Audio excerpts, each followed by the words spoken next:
بسم اللہ الرحمن الرحیم الحمدللہ رب العالمین والصلاة والسلام علی نبینا و حبیبنا و امامنا و قدوتنا محمد وعلی آلہ وصحبہ اجمعین۔ گزشتہ ہفتے کا یہ سوال تھا جس کے بارے میں نے کہا تھا کہ آئندہ اس پہ گفتگو کریں گے کہ کربلا کی تاریخ کے بارے میں جو باتیں آپ نے بتائیں یقیناً مستند تاریخ کا حصہ ہوں گی، تو پھر کس طرح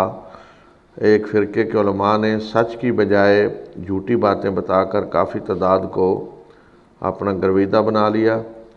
کیوں لوگ سچی تاریخ کو ماننے کو تیار نہیں اور جھوٹے علماء کا ساتھ دے رہے ہیں اور ان کے غلام بنے ہوئے ہیں؟ اس چیز کو سمجھنے کے لیے تھوڑا سا اختصار کے ساتھ مجھے پیچھے جانا پڑے گا۔ شروع میں جو میں نے بات کہی تھی کہ شیعہ تحریک جو ہے یہ ایک بالکل سیاسی تحریک تھی، اس کا مذہب سے کوئی تعلق نہیں تھا، 100% ایک سیاسی مسئلہ تھا جس میں اختلاف ہوا۔ تو اس کو ہم بالکل مختلف مراحل میں تقسیم کر سکتے ہیں۔ پہلا مرحلہ اگر دیکھا جائے تو جہاں سے میں نے بات شروع کی تھی کہ رسول اللہ صلی اللہ علیہ وسلم کی وفات کے بعد جب یہ مسئلہ پیدا ہوا کہ آپ کا خلیفہ کون ہوگا، تو اس میں 3 امیدوار کہہ لیں سامنے آئے۔ ایک انصار جن کی قیادت سعد بن عبادہ رضی اللہ تعالیٰ عنہ کر رہے تھے، انہوں نے کہا کہ ہم حقدار ہیں، اور بالکل انہیں کہنے کا یہ حق حاصل تھا کہ وہ کہہ رہے تھے کہ اسلام کے لیے قربانیاں سب سے زیادہ ہم نے دی ہیں، ہم نے جہاد کیا، ہم نے اللہ کے رسول صلی اللہ علیہ وسلم کو یہاں بلایا اور ان کا ساتھ دیا، ہمارے ذریعے اسلام کو غلبہ حاصل ہوا، تو لہذا آج جب اسلام غالب ہوا ہے تو رسول صلی اللہ علیہ وسلم کا جانشین خلیفہ بھی انصار میں سے ہونا چاہیے۔ یہ ان کی رائے تھی جو بالکل اخلاص پہ مبنی تھی، ان کو حق حاصل تھا، بالکل کوئی اس میں مسئلہ نہیں۔ دوسری رائے جو سامنے آئی وہ یہ تھی کہ مہاجرین میں سے ہونا چاہیے، اور اس کی دلیل کیا تھی کہ مہاجرین وہ لوگ ہیں کہ جنہوں نے ابتداء میں اسلام قبول کیا، سابقون الاولون ہیں، جنہوں نے مکہ میں سب سے زیادہ قربانیاں دیں، پھر اپنے گھر بار چھوڑے، ہجرت کی، جہاد کیا، اور رسول اللہ صلی اللہ علیہ وسلم بھی انہی کے خاندان سے ہیں، یعنی قریش سمجھ لیں، زیادہ مہاجرین ابتدائی سابقون الاولون تو قریش سے ہی تھے، تو اس لیے ان میں سے خلیفہ ہونا چاہیے۔ اور ایک تیسری رائے جو اس وقت اتنی ابھر کر سامنے تو نہیں آئی تھی، اس لیے کہ اچانک ایک حادثہ ہوا کہ رسول اللہ صلی اللہ علیہ وسلم کی ابھی تدفین مکمل نہیں ہوئی کہ ثقیفہ بنی سعدہ میں انصار جمع ہوئے اور وہاں یہ بیعت چھڑی، اور مہاجرین کے کچھ لیڈروں کو جب پتہ چلا کہ اس طرح کی بیعت چھڑی ہوئی ہے تو وہ بھی وہاں پہنچے کہ یہ نہ ہو کہ انصار خود کو فیصلہ کر لیں اور بعد میں مسائل کھڑے ہوں، تو یہ فیصلہ مل کر کرنا چاہیے، تو وہ بھی وہاں پہنچ گئے۔ تو یہ 2 فریق تو باقاعدہ پہنچے، ہر ایک نے اپنے اپنے دلائل دیے، ایک دوسرے کو قائل کرنے کی پوری کوشش کی، جیسے آج کی اصطلاح میں آپ کہیں جی انتخابی کوئی کمپین چل رہی ہے، ہر کوئی بتا رہا ہے جی ہم زیادہ حقدار ہیں، ہمیں حکومت ملنی چاہیے، دوسرا کہہ رہا ہے ہمیں ملنی چاہیے، دونوں نے اپنے اپنے دلائل دیے، دونوں طرف سے بات ہوئی، لیکن جو رسول اللہ صلی اللہ علیہ وسلم کے قریبی رشتہ دار ہیں، جس طرح کہ حضرت عباس آپ کے چچا، یا حضرت علی رضی اللہ تعالیٰ عنہ آپ کے چچا زاد بھائی اور داماد بھی، تو یہ 2 ہستیاں ہی تھیں آپ کے قریبی رشتہ داروں میں سے جو موجود تھیں۔ حضرت حمزہ رضی اللہ تعالیٰ عنہ تو شہید ہو چکے تھے، اور باقی کوئی ایسا بنو ہاشم میں سے نہیں تھا، رسول اللہ صلی اللہ علیہ وسلم کے قریبی رشتہ داروں میں سے یہ 2 بزرگ ہی تھے، تو یہ مشغول تھے رسول صلی اللہ علیہ وسلم کے تجہیز و تکفین میں، تو یہ تو وہاں نہیں پہنچ سکے، تو ان کا موقف اس طرح کھل کر تو سامنے نہیں آیا کہ وہاں انہوں نے اعلانیہ یہ کہا ہو کہ ہم حقدار ہیں، لیکن تاریخ میں اس چیز کا ذکر ہے کہ حضرت عباس نے حضرت علی سے کہا کہ رسول صلی اللہ علیہ وسلم کی وفات سے پہلے جب آپ بیمار تھے کہ آپ پوچھ لیں رسول صلی اللہ علیہ وسلم سے کہ خلافت میں ہمارا بھی کوئی حصہ ہے یا نہیں، اگر حصہ ہے تو ہمیں پتہ ہو اور اگر نہیں ہے تو پھر بھی پتہ ہو۔ تو حضرت علی نے کہا جاتا ہے کہ کہا کہ اگر آپ نے نہ کر دی تو پھر تو ہمیشہ کے لیے ہم گئے، جس طرح مثلا بنو ہاشم کو زکوٰۃ سے محروم کر دیا، رسول صلی اللہ علیہ وسلم نے کہا کہ بنو ہاشم زکوٰۃ نہیں لے سکتے، تو اگر آپ کہیں یہ بھی کہہ دیتے کہ بنو ہاشم کا کوئی حصہ نہیں تو ہمیشہ کے لیے بنو ہاشم تو خارج ہو گئے نا اس میں سے۔ تو اس لیے حضرت علی نے کہا کہ اگر رسول صلی اللہ علیہ وسلم نے نہ کر دی تو گویا کہ ہم خارج ہو گئے ہمیشہ کے لیے، تو اس لیے آپ اس مسئلے کو رہنے دیں، عام مسلمانوں کے ساتھ ہم بھی شامل ہیں، اگر موقع ملا تو ہم بھی آ جائیں گے میدان میں۔ تو گویا کہ یہ سوچ تھوڑی تھی کہ، اور فطری بات ہے کہ جہاں یہ کہا جا رہا تھا، یہ دلیل دی جا رہی تھی کہ قریش حقدار ہیں کیونکہ رسول صلی اللہ علیہ وسلم قریش میں سے ہیں، تو کوئی یہ بھی کہہ سکتا تھا کہ بنو ہاشم زیادہ حقدار ہیں کیونکہ رسول صلی اللہ علیہ وسلم کا خاندان ہے، کوئی یہ بھی کہہ سکتا تھا۔ تو اگر کسی نے کہا ہے تو کوئی گناہ کی بات نہیں ہے، کوئی ایسی بات نہیں کہ ایسا کیوں کہا گیا یا کیوں سوچا گیا، انسان کی فطرت ہے، انسان ایسا سوچتا ہے، اور اگر کسی نے سوچا ہے یا یہ بات کہی ہے تو فطری بات ہے، وہی ہوگی بات، اور انہیں کہنے کا حق حاصل تھا۔ اور شاید صحابہ میں سے بھی کچھ کے ذہن میں یہ ہو بات کہ رسول صلی اللہ علیہ وسلم کا خلیفہ آپ کے خاندان میں سے ہونا چاہیے، ہو سکتا ہے، لیکن اس مرحلے پہ یہ بات کھل کر سامنے نہیں آئی۔ وہاں سقیفہ بنی سعدہ میں دو ہی موقف سامنے آئے، ایک انصار کا اور ایک مجموعی طور پہ مہاجرین کا۔ بنو ہاشم کا موقف وہاں سامنے نہیں آیا، بنو ہاشم وہاں تیسرے فریق کی حیثیت سے سامنے نہیں آئے۔ لیکن ہم کہہ سکتے ہیں کہ یعنی تین فریق، دو نے تو اپنا موقع پیش کر دیا اور تیسرے کو موقع نہیں ملا اس وقت،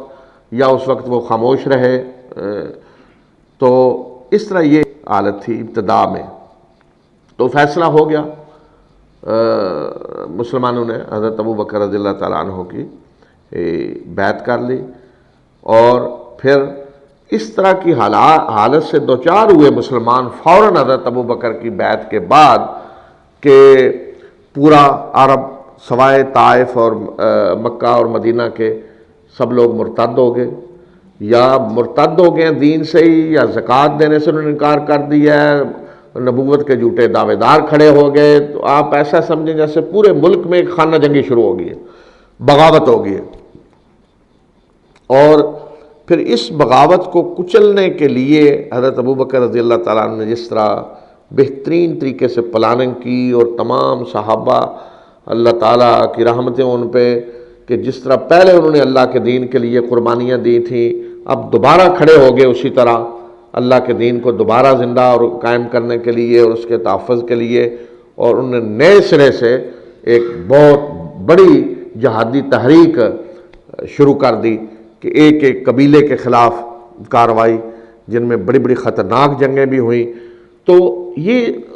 وقت جو تھا یہ تو اس طرح کہ گویا کہ مشغول ہو گئے ہیں سب لوگ جہاد میں، اس طرح کی سوچ ہی نہیں رہی تھی کہ یہ کیا مسئلہ اور خلافت کا، اور اس پہ سوچیں، گویا کہ اسلام انہیں پھر خطرے میں نظر آیا کہ اسلام تو جا رہا ہے، ختم ہو رہا ہے، اور پھر اٹھے صحابہ اور انہوں نے قربانیاں دیں۔ تو یہ 2 سال 2.5 سال کا تقریباً جو ہے ابوبکر خلافت کا عرصہ ہے، اس میں جب ادھر سے فارغ ہوئے اندرونی فتنوں کو ختم کرنے سے، تو فوراً ادھر شام کی سرحدوں پہ جہاد شروع ہو گیا اور ایران کی سرحدوں پہ شروع ہو گیا، 2 سپر طاقتوں سے بھی یک وقت ٹکر لے لی گئی، تو ادھر لوگ مشغول ہو گئے، کسی کو موقع ہی نہیں ملا کہ اس طرح کی سوچے جی خلیفہ کسی ہونا چاہیے اور کیا ہونا چاہیے اور کس کا حق مارا گیا یا نہیں مارا گیا، کوئی سوچ اس طرح کے حالات میں ہو ہی نہیں سکتی، کوئی سوچ نہیں سکتا۔ تو اس کے بعد حضرت ابو بکر نے جب حضرت عمر کو نامزد کیا تو تقریباً حضرت عمر کا مقام اس قدر بن چکا تھا اور اس قدر یہ مسلمانوں میں معروف تھا کہ حضرت ابو بکر کے بعد حضرت عمر ہیں، کہ کسی نے کوئی ذرہ برابر اشارہ بھی نہیں کیا کہ جس سے ظاہر ہوتا ہو کہ حضرت عمر کی خلافت پہ کسی کو کوئی کسی قسم کا بھی کوئی اعتراض ہے. نہ حضرت علی، نہ حضرت عباس، نہ کوئی اور کسی نے ذرا برابر بھی کوئی اشارہ بھی نہیں کیا. صرف جب حضرت ابوبکر مشورہ کر رہے تھے صحابہ سے ان کو حضرت عمر کو نامزد کرنے سے پہلے، تو بعض لوگوں نے صرف اتنا کہا کہ حضرت عمر کے مزاج کے بارے میں کہ ان کا مزاج سخت ہے اور آپ انہیں مسلمانوں کے خلیفہ بنا رہے ہیں تو کہیں یہ نہ ہو کہ وہ سختی کریں لوگوں پہ. صرف یہ ایک رائے تھی، یہ نہیں کہ وہ حقدار نہیں ہیں یا کوئی اور ان سے زیادہ حقدار ہے، یہ ایک ان کا مزاج ذرا سخت ہے تو سختی کریں گے. تو حضرت ابوبکر رضی اللہ تعالیٰ عنہ نے جواب دیا کہ جب خلافت کی ذمہ داری کا اس کا بوجھ پڑے گا تو مزاج بھی ان کا نرم ہو جائے گا. تو پھر حضرت عمر رضی اللہ تعالیٰ عنہ نے اس طریقے سے حکومت کی اور عدل کی وہ مثالیں قائم کی کہ جس کی نظیر دنیا میں کہیں نہیں ملتی. تو وہاں تو کوئی سوال ہی نہیں پیدا ہوتا کہ کوئی سوچ بھی سکتا اس دور میں کہ حضرت عمر کے علاوہ کسی اور کو ہونا چاہیے. سب نے تعاون کیا ان کے ساتھ اور کوئی مسئلہ کھڑا نہیں ہوا. پھر حضرت عثمان، پھر کمیٹی حضرت عمر نے جو بنائی اس میں حضرت علی شامل تھے، حضرت عثمان، حضرت طلحہ، حضرت زبیر، حضرت سعد بن ابی وقاص. یہ لیڈرشپ ٹاپ کی جو تھی یہ شامل تھی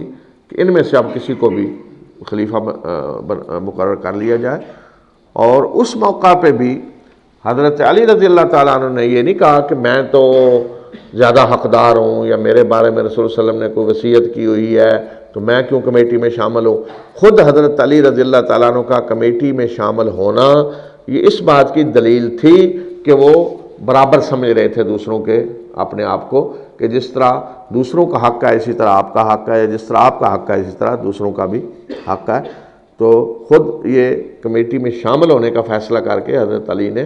یہ بات واضح کر دی کہ وہ دوسروں سے زیادہ حقدار نہیں ہے، برابر ہیں، مسلمانوں کو حق ہے کہ وہ جس کو چاہیں منتخب کر لے. تو وہاں حضرت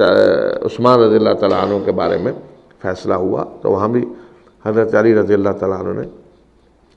تعاون کیا، بالکل کوئی اعتراض نہیں انہیں تھا. تو حضرت عثمان کی شہادت کے بعد تو خود بخود واضح تھا کہ اب حضرت علی ہیں، اس لیے کہ اس کمیٹی میں آخر میں حضرت علی اور حضرت عثمان رہ گئے تھے دو، ان دونوں میں سے دوسرے انہوں نے وڈرا کر لیا. حضرت طلحہ، زبیر، حضرت سعد بن ابی وقاص وہ دستبردار ہوتے گئے، حضرت علی اور حضرت عثمان آخر میں رہ گئے.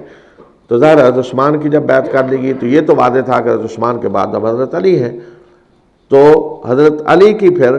بیعت جب کی گئی تو اس وقت حالات ایسے تھے حضرت عثمان کی شہادت اور جس طریقے سے انہیں شہید کیا گیا اور پھر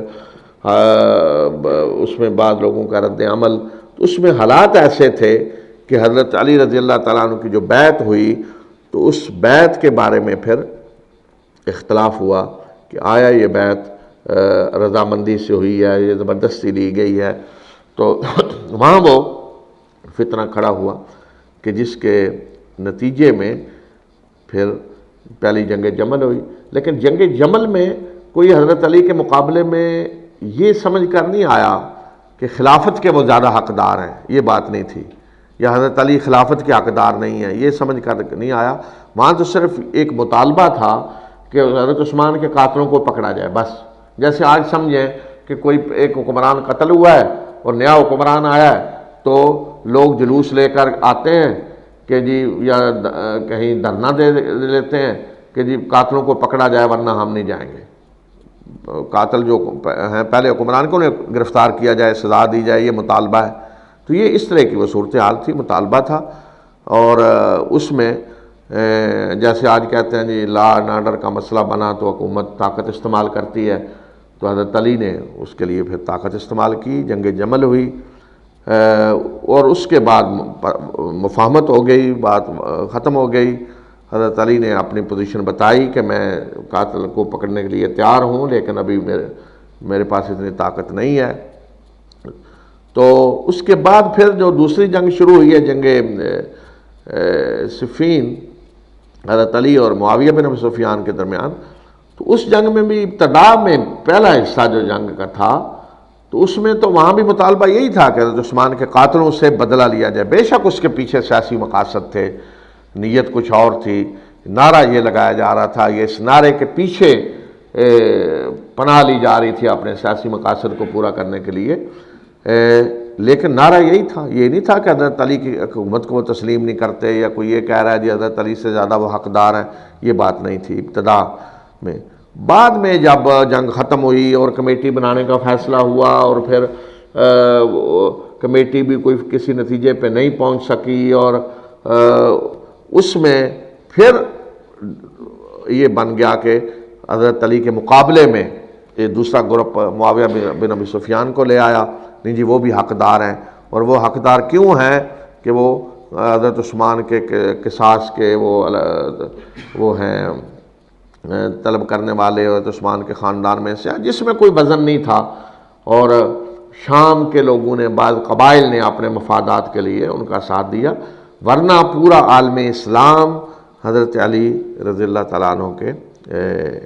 ساتھ تھا. تو اس مرحلے تک کوئی ایسا مسئلہ نہیں پیدا ہوا، کوئی ایسی سوچ نہیں پیدا ہوئی کہ جس میں کوئی ایسی آواز کسی نے اٹھائی ہو کہ حضرت علی شروع سے حقدار تھے، حضرت علی کا حق چھینا گیا، حضرت ابو بکر عثمان حضرت ابو بکر عمر کے بارے میں کسی نے کہا ہو کہ انہوں نے حضرت علی کا حق چھینا. یہ بات کسی نے بھی نہیں کہی. حضرت علی کے کیمپ میں جو لوگ آپ کے ساتھ تھے، شیعان علی جنہیں کہا گیا، ان میں سے کسی نے ایسی بات نہیں کہی.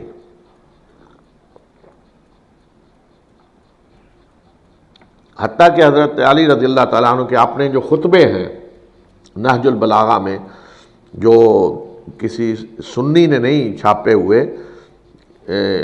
شیعہ حضرات جو ہیں انہی کے چھپی ہوئی کتاب ہے، انہی نے بنائی ہے ساری. اس میں بھی کہیں یہ بات نہیں ملتی کہ حضرت علی نے یہ کہا ہو کہ میں شروع سے حقدار تھا خلافت کا اور میرے بارے میں رسول صلی اللہ علیہ وسلم نے کوئی وصیت کی تھی. یہ کہیں وہاں بھی حضرت علی یہی کہہ رہے ہیں کہ لوگوں نے ابو بکر کی بیعت کی، میں نے ابو بکر کی بیعت کی، لوگوں نے عمر کی بیعت کی، میں نے ان کی بیعت کی، لوگوں نے عثمان کی بیعت کی، میں نے ان کی بیعت کی. اور جب آپ لوگوں نے اب میری بیعت کی ہے تو میرے خلاف کیوں سازشیں ہو رہی ہیں؟ گویا کہ وہ معاویہ بن ابی سفیان اور ان کے ساتھ جو لوگ تھے ان کو مخاطب کر کے یہ کہہ رہے ہیں کہ تم لوگ اب میرے خلاف سازشیں کر رہے ہو اور میری خلافت ماننے کے لیے تیار نہیں ہو. میں نے تو سب کے حکومتوں کو تسلیم کیا ہے، ان کے ساتھ تعاون کیا ہے. اس وقت تک ایسی کوئی چیز نہیں تھی. حتیٰ کہ خوارج جو انتہا پسند فرقہ نکلا تو انہوں نے بھی حضرت ابو بکر عمر کے بارے میں کوئی بات نہیں کہی. وہ تو خیر دوسری انتہا پہ چلے گئے بالکل. حضرت عثمان، حضرت عمر، حضرت طلحہ، زبیر، امیر معاویہ، عمرو بن العاص، ان سب کو انہوں نے کافر قرار دے دیا. وہ دوسری ایک انتہا پہ چلے گئے. پھر حضرت علی کی شہادت اور اس کے بعد جب آپ سے پوچھا گیا، آپ جب زخمی تھے، کہ آپ کے بعد کس کو بنائیں، تو آپ نے فرمایا کہ میں نہیں کچھ کہتا. آپ نے کہا میں نہیں تمہیں کچھ کہتا. لوگوں نے کہا آپ کے بیٹے حسن کو، تو آپ نے فرمایا کہ اگر تم چاہو تو کرو، میں اس کا حکم نہیں دیتا تمہیں. آپ نے نہیں کوئی حکم دیا. بہرحال لوگوں نے حضرت حسن کی بیعت کر لی آپ کے بعد، کیونکہ صورتحال ہی ایسی تھی، کیونکہ ابھی جنگ تو ختم نہیں ہوئی تھی. ادھر شام میں سارے شامی جو ہیں وہ معاویہ بن ابی سفیان کے ساتھ ہیں، یہاں بھی ابھی جنگ کی صورتحال ہے. تو لوگوں نے حضرت حسن کی بیعت کی اور پھر حضرت حسن نے دستبردار ہو گئے صورتحال کو دیکھ کر معاویہ بن ابی سفیان کے مقابلے میں. تو اس وقت بھی جو شیعان علی تھے، حضرت علی کے حامی، شیعان علی کا مطلب ہے حضرت علی کے حامی، شیعہ کہا جاتا ہے کسی کے حامیوں کو، تو اس سے مراد سیاسی حامی تھے. یعنی کچھ لوگ اس مرحلے پہ شیعان علی تھے، یعنی حضرت علی کے ساتھ حامی سیاسی طور پہ، اور کچھ لوگ شیعان معاویہ کہیں یا بنو امیہ کہیں وہ تھے. لیکن ان دونوں گروہوں میں کوئی مذہبی اختلاف نہیں تھا کہ یہ مذہبی طور پہ الگ ہیں، یہ نماز الگ پڑھتے ہیں، یہ الگ پڑھتے ہیں، ان کا کوئی مذہبی فلاں عقیدہ الگ ہے، ان کا الگ ہے. ذرتی برابر کوئی مذہبی اختلاف نہیں تھا. صرف سیاسی مسئلہ تھا کہ یہ ایک پارٹی یہ ہے گویا کہ اور دوسری پارٹی یہ ہے۔ تو اس کے بعد جب حضرت حسن دستبردار ہوئے تو شیعہ نے علی کو دکھ ہوا،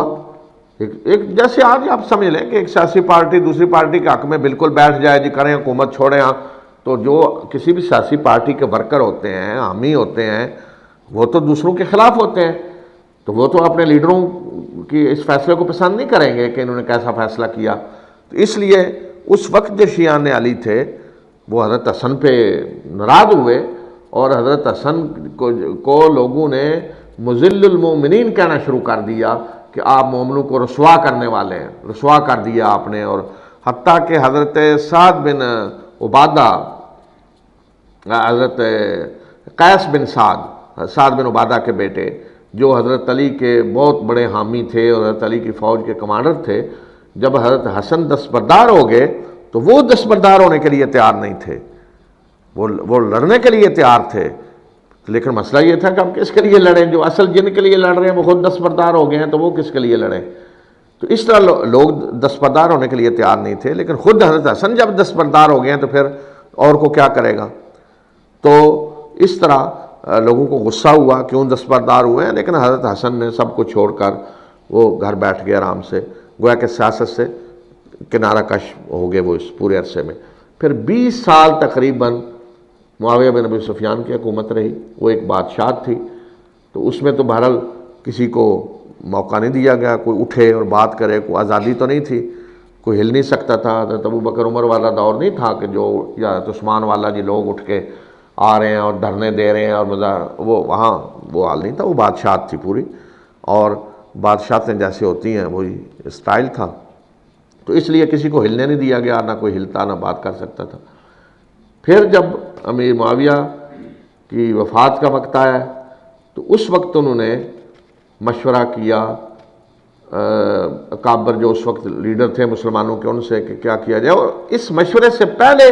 وہ فیصلہ کر چکے تھے اپنے بیٹے کو اپنا جانشین بنانے کا فیصلہ کر چکے تھے، لیکن انہوں نے مشورہ بھی کیا کہ ان کو بھی قائل کر لیں۔ مشورے کا مقصد تھا ان کو منوا لیں۔ کون کون تھے لیڈر؟ حضرت عباس، حضرت عبداللہ ابن عباس کے بیٹے، حضرت عباس کے بیٹے حضرت عبداللہ ابن عباس، حضرت عبداللہ ابن عمر، حضرت عمر کے بیٹے حضرت حسین، حضرت عبداللہ ابن زبیر، یہ 4 گویا کے لیڈر تھے بڑے مسلمانوں کے اس وقت۔ انہی نے جو فیصلہ کرنا تھا لوگوں نے اسی کو ماننا تھا، انہی کے پیچھے چلنا تھا۔ یہ جس کی بیعت کر دیں وہ گویا کہ حکمران ہے، سب کا اتفاق سمجھا جائے گا اس پہ۔ جیسے آج آپ کہیں کہ ملک میں 3-4 سیاسی پارٹیاں ہیں اور وہ ساری مل کر کوئی فیصلہ کر دیتی ہیں، کسی ایک پہ اتفاق کر دیں تو سارے لوگوں کا اتفاق سمجھا جائے گا۔ تو ان سے جب یہ بات کی گئی تو حضرت حسین نے درمیان میں بتا دوں کہ حضرت حسن اس سے پہلے شہید ہو چکے تھے، انہیں زہر دیا گیا اور اسی میں ان کی وفات ہوئی۔ تو حضرت حسین تھے اب حضرت علی کی اولاد میں، تو ان سے جب مشورہ کیا گیا تو انہوں نے معاویہ بن ابی سفیان سے کہا کہ آپ یا تو رسول صلی اللہ علیہ وسلم کی طرح کا راستہ اختیار کریں کہ آپ نے کسی کو نامزد نہیں کیا، چھوڑ دیا، مسلمان اپنے بعد خود فیصلہ کر دیں۔ یہ حضرت حسن، حضرت عبداللہ ابن زبیر، حضرت عبداللہ ابن عباس، یہ تینوں یہ کہہ رہے ہیں کس کو؟ معاویہ بن ابی سفیان کو،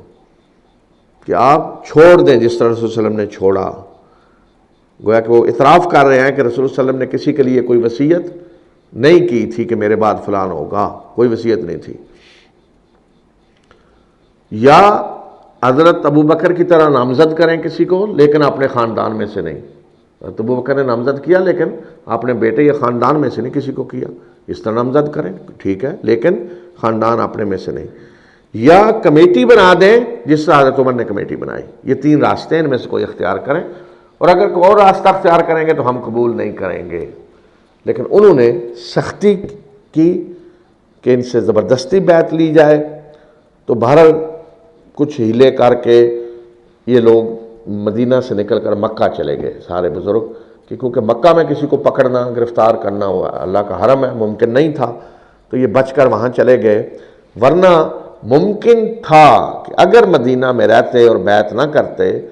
تو انہیں امکان یہ بھی تھا کہ قتل کر دیا جاتا، اس لیے کہ اس سے پہلے جب ابھی اس کے بعد جب وفات ہوئی ہے معاویہ بن ابی سفیان کی، تو مدینہ جب خبر پہنچی ہے تو مدینہ کے ولید بن عقبہ وہ گورنر تھا مدینہ کا، تو اس کو حکم ہوا کہ حضرت حسین سے بیعت لیں، انہیں بلا کر زبردستی، اور انہیں یہ نہ پتہ چلے کہ معاویہ بن ابی سفیان کی وفات ہو چکی ہے۔ تو مروان جو لیڈر تھا بڑا بنو امیہ کا، اس نے کہا کہ بلائیں حسین کو اور بیعت لیں، اور جب تک بیعت نہ کریں انہیں نکلنے نہ دیں یا قتل کر دیں۔ تو اس نے بلایا حضرت حسین کو، حضرت حسین سمجھ گئے کہ معاملہ کچھ ہے، کہ شاید وفات ہو چکی ہے معاویہ بن ابی سفیان کی اور یزید کو بنایا جا رہا ہے اور اس طرح۔ تو حضرت حسین اپنے حامیوں کو ساتھ لے کر کے بنو ہاشم کو اور کچھ اپنے غلاموں کو انہیں دروازے پہ کھڑا کیا اور کہا کہ اگر اندر کو آواز آئے ایسی اونچی میری اور اس کی گفتگو ہو رہی ہے تو تم اندر آ جاؤ، یعنی تلواریں ہمارے کے پاس تھیں، اندر آؤ پھر لڑیں گے ہم، اور اگر کچھ نہ ہو تو انتظار کریں۔ تو وہاں گورنر نے جب انہیں بتایا کہ بیعت، یہ نہیں بتایا کہ وفات کا، بیعت کی بات کی، تو انہوں نے کہا اچھا میں سوچ کر بتاتا ہوں، مجھے مہلت دیں، ایک دن میں غور و فکر کر لوں تو پھر بتاتا ہوں۔ تو اس نے کہا ٹھیک ہے، جانے دیا۔ تو مروان نے کہا کہ تم نے کیوں جانے دیا، آج کے بعد تمہیں یہ موقع نہیں ملے گا، تمہیں یہاں گردن اتارنی چاہیے تھی، اس کے بغیر نہ جانے دیتے، یا بیعت کریں یا گردن اتاریں، ایسے کیوں جانے دیا، اب نہیں وہ تمہارے ہاتھ آئیں گے۔ تو اس نے کہا کہ میں دنیا کے لیے اپنی عاقبت برباد نہیں کرنا چاہتا، گورنری کے لیے نواسہ رسول کو قتل کروں، میں نہیں یہ کر سکتا کام، مجھ سے یہ کام کروانا چاہتے ہو؟ تو وہ نہیں مانا گورنر، حالانکہ وہ بھی بنو امیہ میں سے تھا۔ تو حضرت حسین بھی مکہ چلے گئے۔ تو اس وقت تک بھی کوئی ایسی یہ سوچ نہیں تھی کہ جہاں ان بزرگوں میں سے کسی نے یہ کہا ہو کہ ہم حضرت حسین نے یا حضرت عبداللہ ابن عباس نے کہ ہم خلافت کے شروع سے حقدار تھے، ہم سے چھینی گئی، یا حضرت علی کے بارے میں کوئی وصیت تھی، کوئی ذکر کسی نے نہیں کیا۔ پھر جب حضرت حسین نکلے ہیں کوفہ کے لیے اور وہاں جب پہنچے تو وہاں بھی حضرت حسین کی جتنی تقریریں ہیں جو انہوں نے یزیدی فوجوں کے سامنے جا کر کی، ان کو مخاطب کیا، کوفے والوں کو مخاطب کیا، اس میں بھی انہوں نے کہیں یہ نہیں کہا کہ حضرت ابوبکر عمر نے کوئی ہمارے ساتھ زیادتی کی ہے، انہوں نے حکومت چھینی ہے، یا ہم شروع سے حقدار تھے، یا رسول اللہ علیہ وسلم نے ہمارے ساتھ میرے والد کے بارے میں کوئی وصیت کی تھی، کوئی ایسی بات نہیں کی۔ ویسے انہوں نے بارہ یزید کے مقابلے میں بالکل اپنے آپ کو پیش کیا کہ میں زیادہ حقدار ہوں، اور اس میں کوئی شک بھی نہیں کہ وہ زیادہ حقدار تھے، تو اس لحاظ سے انہوں نے پیش کیا اپنے آپ کو۔ پھر جن حالات میں حضرت حسین کی شہادت ہوئی تو اس کے بعد حضرت حسین کی شہادت کو بنو امیہ کے خلاف نفرت کے لیے استعمال کیا گیا، اور وہ فطری نتیجہ تھا، جس طریقے سے جو کچھ ہوا تھا اس کا نتیجہ یہ نکلنا تھا کہ لوگوں میں غم و غصہ پیدا ہوا، بنو امیہ کے خلاف نفرت پیدا ہوئی، اور اس نفرت کے نتیجے میں مدینہ میں لوگ باغی ہو گئے، بنو امیہ کے خلاف نکل کھڑے ہوئے، جس کے نتیجے میں یزید کی فوجوں نے پھر مدینہ پہ حملہ کیا اور ظلم کیا بڑا، اور اس کے بعد جلدی یزید کی حکومت ختم ہو گئی۔ اس قدر عالم اسلام میں اس نفرت پھیلی اور غم و غصہ پھیلا۔ تو پھر بھی یہ کہہ لیں کہ حضرت حسین کی اولاد ان حالات سے فائدہ اٹھا کر حکومت حاصل نہیں کر سکے، اور اس یزید کی حکومت ختم ہونے کے بعد بھی جو سیاسی صورتحال پیدا ہوئی، یا ایک سیاسی خلا آج کی اصطلاح میں جیسے کہتے ہیں جی پیدا ہوا، ایک موقع آیا کہ بنو ہاشم اٹھیں اور حکومت کا مطالبہ کریں یا کوشش کریں، کوئی کوشش نہیں کی انہوں نے، اس لیے کہ حضرت علی بن حسین زین العابدین جن کا لقب ہے، تو وہ تو دستبردار رہے سیاست سے، کنارہ کش رہے بالکل، حتیٰ کہ یہاں تک کنارہ کش رہے کہ مدینہ میں جب اہل مدینہ نے حضرت حسین کی شہادت ہی کے رد عمل کے طور پہ بغاوت کی یزید کے خلاف، اور حضرت حنظلہ غسیل ملائکہ جن کا لقب ہے صحابی، ان کے بیٹے کو اپنا حکمران بنا لیا اور یزید کے خلاف اٹھے، تو اس دوران بھی حضرت علی بن حسین اس بغاوت میں شریک نہیں ہوئے، بلکہ انہوں نے پہلے سے یزید کو خط لکھ دیا کہ جو کچھ ہو رہا ہے میرا اس سے کوئی تعلق نہیں ہے، کہ یہ نہ ہو کہ مجھے بھی کہیں درمیان میں شامل کر لیا جائے۔ انہوں نے کہا کہ جو خط لکھ دیا کہ جو کچھ ہو رہا ہے میرا اس سے کوئی تعلق نہیں ہے۔ تو اس لیے جب یزید کی فوجوں کا کمانڈر مدینے آیا اور اہل مدینہ کو جب شکست ہوئی اور پکڑ کر لایا جا رہا تھا اہل مدینہ کو سامنے، تو حضرت علی بن حسین کو بھی لایا گیا اس کے سامنے، تو ڈر تھا کہ وہ قتل کر دے گا، تو مروان بن حکم اور بنو امیہ کے ایک دو آدمیوں نے ان کی سفارش کی، کیونکہ اس دوران جب اہل مدینہ اٹھے تھے بنو امیہ کے خلاف، تو مروان کے خاندان کو علی بن حسین زین العابدین جن کا لقب ہے، انہوں نے پناہ دی تھی اپنے گھر میں، مروان کے خاندان کو اپنے گھر میں ٹھہرایا، اس کے بیوی بچوں کو۔ تو مروان نے پھر بدلے کے طور پہ ان کو ساتھ لیا اور فوجی کمانڈر جو تھا اس کے پاس جا کے کہا کہ یہ علی بن حسین ہے، انہیں معاف کر دیں۔ اس نے کہا میں تمہارے لیے معاف نہیں کروں گا انہیں، مجھے یزید کا آرڈر ہے کہ انہیں کچھ نہ کہا جائے، کیونکہ انہوں نے یزید کو خط لکھ دیا ہے کہ میں اس میں شریک نہیں ہوں۔ تو وہاں شام سے روانہ ہوتے ہوئے اس نے کہا یزید نے مجھے کہا تھا کہ علی بن حسین اس میں شریک نہیں ہے، انہوں نے خط لکھ دیا ہے، میرا اس سے کوئی تعلق نہیں، تو لہٰذا انہیں کچھ نہ کہا جائے۔ تو اس نے کہا میں تمہاری وجہ سے نہیں معاف کر رہا، میں اس وجہ سے انہیں کچھ نہیں کہوں گا۔ تو وہ باقاعدہ اس میں بالکل شامل نہیں ہوئے، سیاست سے کنارہ کش رہے۔ اس کے بعد یہ جو تحریک تھی ایک بنو ہاشم کی اقتدار کی، یہ میں نے بتایا تھا کہ اس کی لیڈرشپ آ گئی محمد بن حنفیہ کے ہاتھ میں، کیونکہ حضرت فاطمہ کی اولاد کی جو شاخ ہے یہ تو کنارہ کش ہو گئے سیاست سے، تو محمد بن حنفیہ حضرت علی کے بیٹے جو دوسری بیوی سے تھے، جو بنو حنیفہ سے تعلق رکھتی تھی، ان کو لوگوں نے لیڈر بنا لیا، وہ لیڈر بنے۔ بنو امیہ خلاف جو اندر تحریک چلتی رہی، اور ان کے بعد ان کے بیٹے کو لیڈرشپ ملی، اور ان کے بیٹے کی وفات ایسی جگہ پہ ہوئی جہاں ان کے خاندان کا کوئی نہیں تھا، تو یہ لیڈرشپ بنو عباس میں منتقل ہو گئی، حضرت عبداللہ ابن عباس کی اولاد میں۔ اسی مومنٹ کے نتیجے میں بنو امیہ کی حکومت ختم ہوئی 132 ہجری میں جا کر، اور وہاں بنو عباس کی حکومت قائم ہوگی۔ تو حضرت علی کی جو اولاد ہے، جو آج شیعہ جو ہیں اثنا عشری شیعہ جنہیں کہا جاتا ہے، 12 اماموں کو جو ماننے والے ہیں، اور امامیہ بھی انہیں کہا جاتا ہے، اثنا عشری یا جعفری جو جن کو امام مانتے ہیں، تو ان میں سے سب غیر جانبدار ہے، سیاست میں کسی نے حصہ نہیں لیا۔ امام زین العابدین کے صاحبزادے محمد الباقر کوئی سیاست میں حصہ نہیں لیا، البتہ ان کے دوسرے بیٹے امام زید جو ہیں وہ نکلے ہشام کے خلاف، بنو امیہ کا جو حکمران تھا عراق میں، اور ان کا بھی ان لوگوں نے ساتھ نہیں دیا۔ تو جو زیدیے ہیں آج یمن وغیرہ میں زیدی کہلاتے ہیں،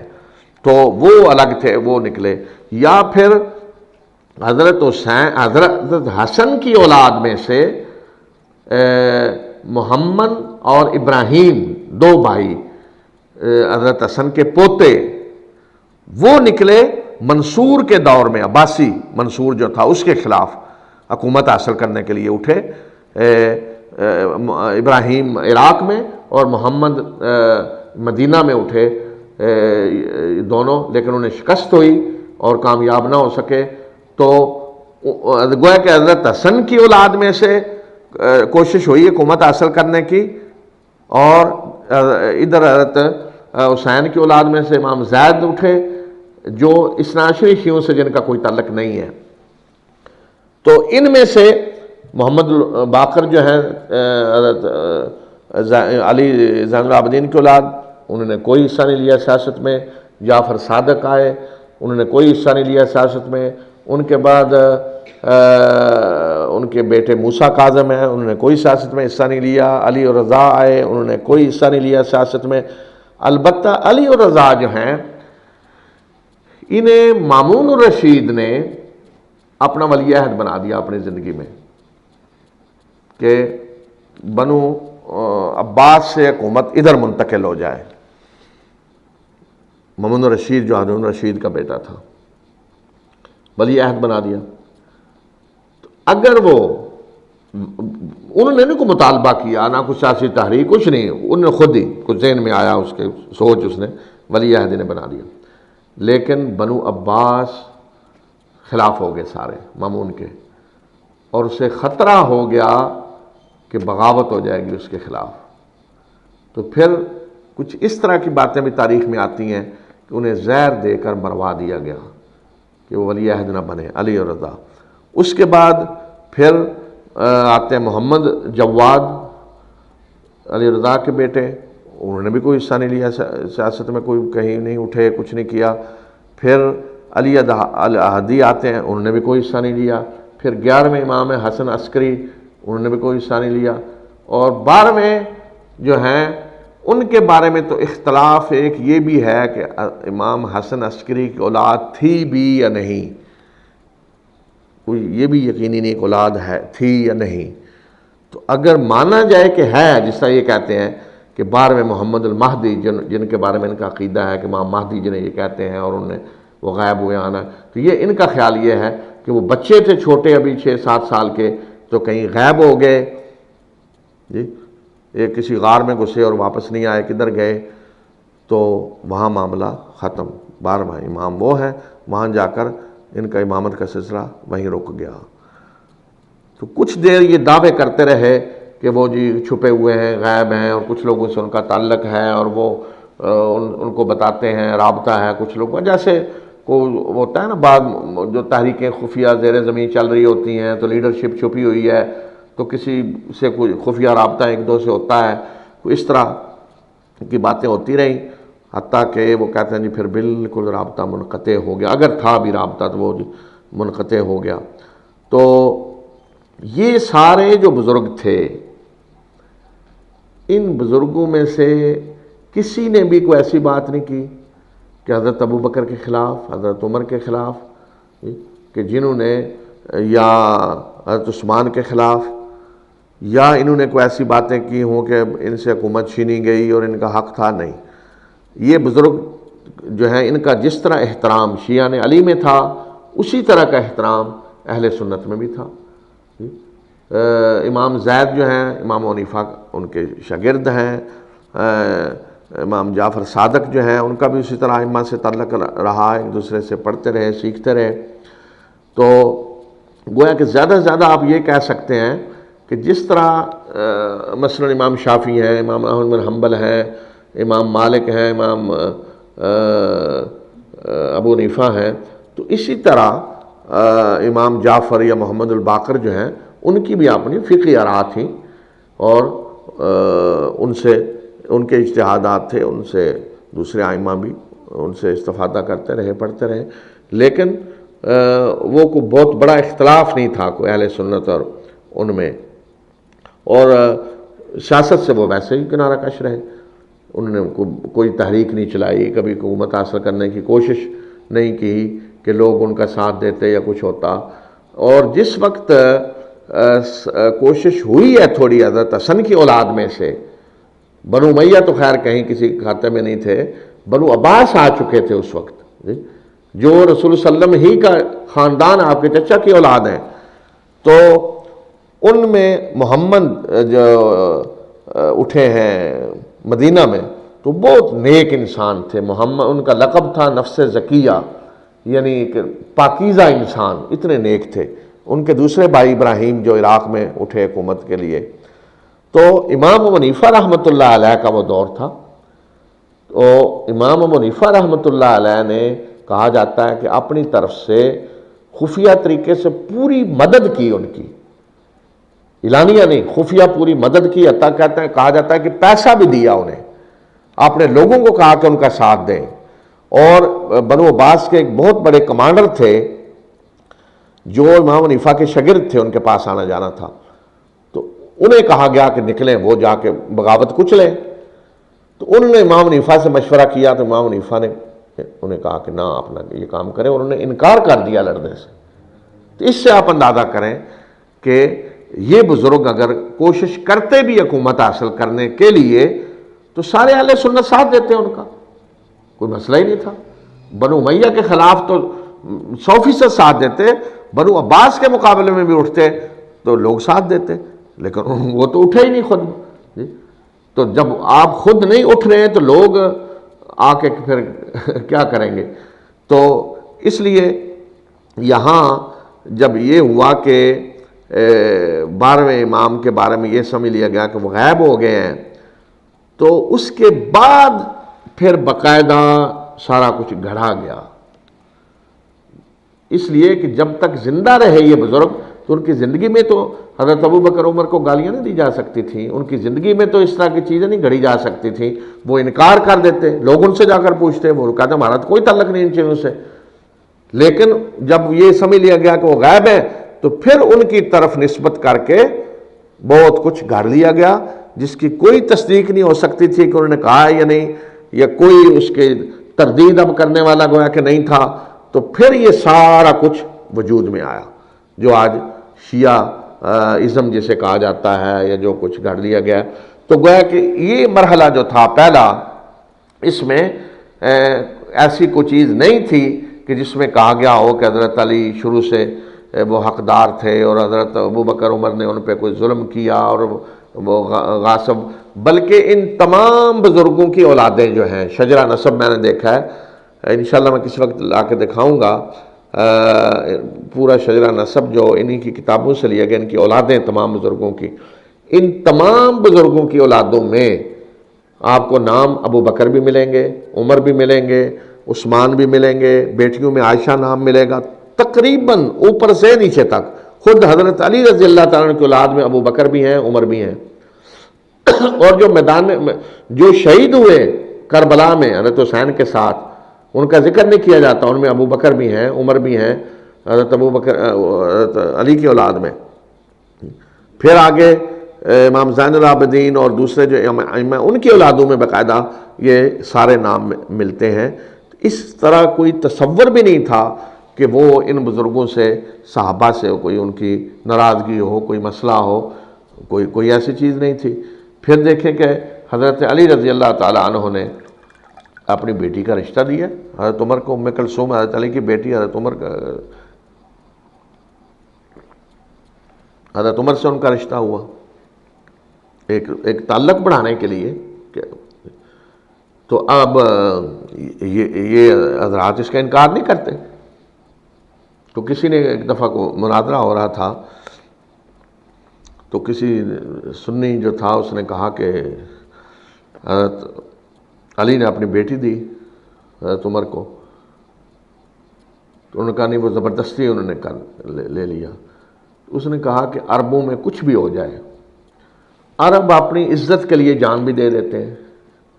تو یہ سوچا جا سکتا ہے کہ علی جیسی شخصیت جو شیر خدا اور فاتح خیبر اور سارا کچھ تم کہتے ہو، اور بنو ہاشم کے اتنے بڑے سردار، ان کی بیٹی سے زبردستی کو نکاح کر لے، یہ تم سوچ سکتے ہو کہ وہ نہیں دینا چاہتے، زبردستی کسی نے نکاح کر لیا؟ تو کوئی جواب نہیں تھا. تو اس وقت تک تو یہ مرحلہ ہے پہلا.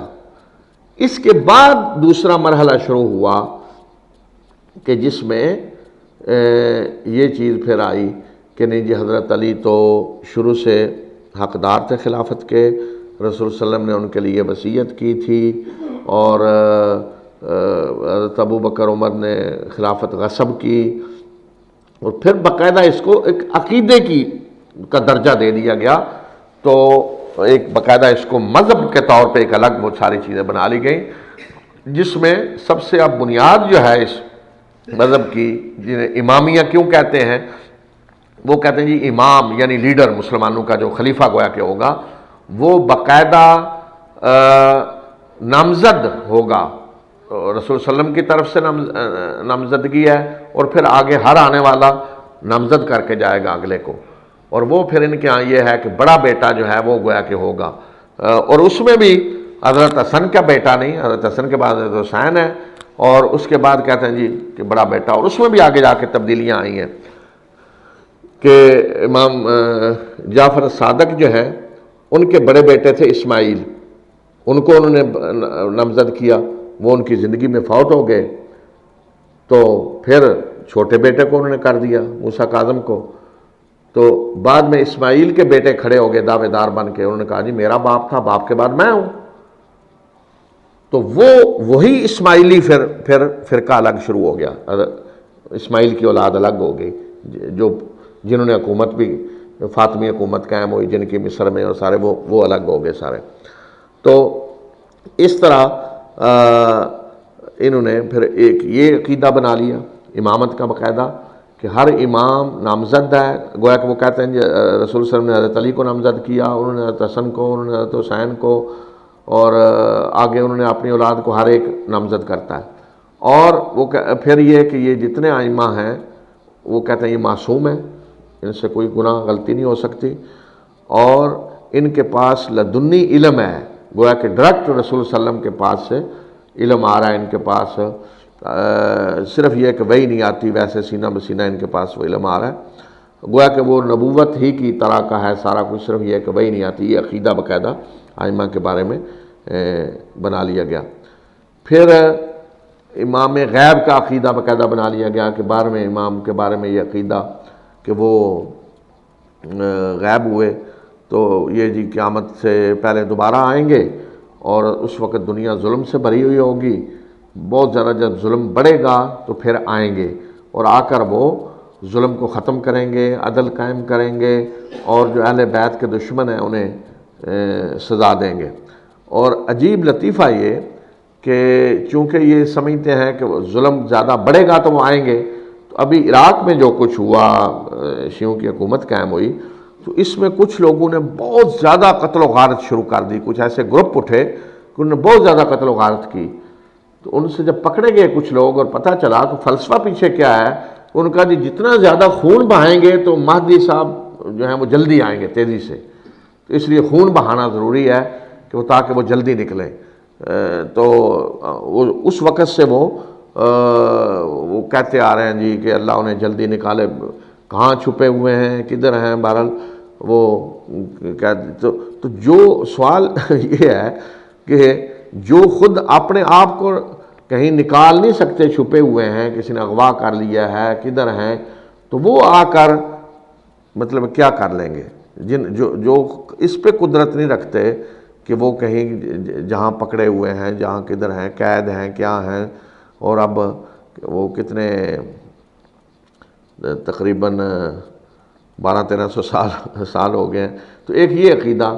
گھڑ لیا گیا امام غیب والا۔ پھر ایک بہت بڑا عقیدہ جو گھڑا گیا ان مراحل میں وہ ہے تقیہ۔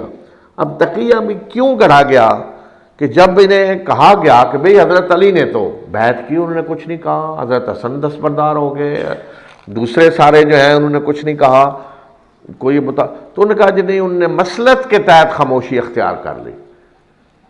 کہ مسلط کے تحت خاموشی اختیار کر لی، تو اس کو انہوں نے تقیہ کا نام دے دیا، اور باقاعدہ مذہب کا ایک بنیادی حصہ اسے بنا دیا کہ دین کا بنیادی حصہ ہے کہ آپ ظاہر کچھ اور کریں اور اندر آپ کے کچھ اور ہو، یعنی آپ ظاہر کہہ رہے ہیں میں مسلمان ہوں اور اندر سے مسلمان نہیں ہوں، یا ظاہر کہہ رہے ہیں میں کافر ہوں اور اندر سے مسلمان ہیں، تو عقیدہ یہ بنا لیا گیا کہ جو کچھ بھی ائمہ نے ظاہری کہا ہے یا کیا ہے وہ تقیہ کے طور پہ تھا، یعنی اپنے آپ کو بچانے کے لیے تھا، اور اندر کچھ چیز اور تھی، تو حضرت علی نے جو کچھ کیا وہ بھی اپنی جان بچانے کے لیے کیا ڈر کر، تو اندر کچھ اور تھا، اسی طرح باقی جو ہیں انہوں نے بھی جو کچھ کیا وہ ڈر کی وجہ سے تھا۔ تو وہ کہتے ہیں یہ تقیہ اس وقت تک جاری رہے گا جب تک امام غیب نہیں آ جاتے اور وہ آ کر شیعوں کی عالمی حکومت نہیں قائم کر دیتے، اس وقت تک یہ تقیہ قائم رہے گا۔ اسی طرح ایک اور بنیادی چیز جو انہوں نے اپنے مذہب میں داخل کر لی وہ ہے متع، کہ جس کو باقاعدہ ایک تقدس کا درجہ دے دیا گیا، جس کا تصور دنیا کے کسی بھی مذہب میں نہیں کیا جا سکتا. انسانی فطرت ہے، پوری تاریخ میں، انسانی تاریخ میں واضح ہے چیز، ہندو ہوں، بدھ مت ہوں، سب ہوں، کہ نکاح کیا ہوتا ہے، شادی کیا ہوتی ہے، کہ ایک مرد عورت ملتے ہیں ہمیشہ ساتھ رہنے کے لیے. یہ نکاح ہے، انسانی فطرت میں یہی چلا آ رہا ہے. اسلام نے کوئی اس کو نیا کو آ کے نہیں دیا، فطرت یہی چلی آ رہی. البتہ فطرت سے انحراف کہیں کہیں اگر کسی نے کیا ہے تو وہ اسلام نے تو آ کر اصلاح کی ہے اس انحراف کی. تو اسی طرح کے انحراف جاہلیت میں تھا کہ کچھ لوگ وقتی طور پہ نکاح کر لیتے تھے کچھ دیر کے لیے. اسلام نے اس کو آ کر ختم کر دیا، تو اس کو بھی باقاعدہ انہوں نے اپنے مذہب میں شامل کر لیا اور تقدس کا باقاعدہ درجہ اسے دے دیا. اسی طرح یہ حضرات ویسے اعتراف نہیں کرتے، انکار کرتے ہیں، لیکن ان کی کتابوں میں باقاعدہ لکھا ہوا ہے کہ باقاعدہ وہ کہتے ہیں جی مصحف فاطمہ ہے ہمارے پاس، جو تمہارے اس قرآن سے 3 گنا بڑا ہے، اور اس قرآن کی کوئی چیز اس میں نہیں، وہ بالکل الگ ہے. اب اگر سوال یہ ہے کہ اگر واقعتاً وہ ہے مصحف، اصل قرآن وہ ہے جو رسول صلی اللہ علیہ وسلم پہ نازل ہوا، تو پھر کتنا بڑا ظلم ہے کہ تم انسانیت سے اس سے محروم کر رہے ہو. کیوں؟ کیا ڈر رہے ہو؟ تو کیوں ڈرتے ہو؟ کہ اگر اصل قرآن وہ ہے اور اصل ہدایت وہ ہے تو تم نے کیوں چھپایا ہوا ہے اسے؟ لاؤ انسانیت کے سامنے کہ اصل قرآن تو یہ ہے، کیوں نہیں لاتے؟ تو یہ چیز جو ہے اس کا ویسے وہ میں نے کئی شیعہ علماء کی زبانی سنا کہ وہ انکار کرنے، ہم تو نہیں کہتے، ہم تو اس قرآن کو مانتے ہیں، ظاہری طور پہ وہ یہی کہتے ہیں. تو یہ ساری باتیں عقیدے کے طور پہ شامل کر لیں گے اس میں، اور ساتھ کچھ فقہی طور پہ بھی کچھ چیزیں منسوب کر دی گئیں امام جعفر صادق کی طرف، کہ تاکہ اہل سنت سے الگ اپنا ایک تشخص بنایا جائے. اب سوال یہ ہے کہ یہ سارا کچھ کیسے ہو گیا، جو سوال بھی تھا یہاں. تو یہ سارا کچھ اصل میں ہوا اہل بیت کی محبت کا جو جذبہ تھا لوگوں میں، اس چیز کو استعمال کیا گیا. پھر حضرت حسین کی شہادت کو آج تک جس طریقے سے پیش کیا جاتا ہے اور لوگوں کے جذبات بھڑکائے جاتے ہیں اور لوگ اس پہ روتے ہیں، اس کو استعمال کر کے لوگوں کے جذبات سے کھیل کر یہ سارا کچھ بنایا گیا. اس شہادت کے نام پہ اور شہادت کے واقعات سنا کر اور ان کو مظلوم بنا کر لوگوں کے جذبات بھڑکائے جاتے ہیں. پھر ان کی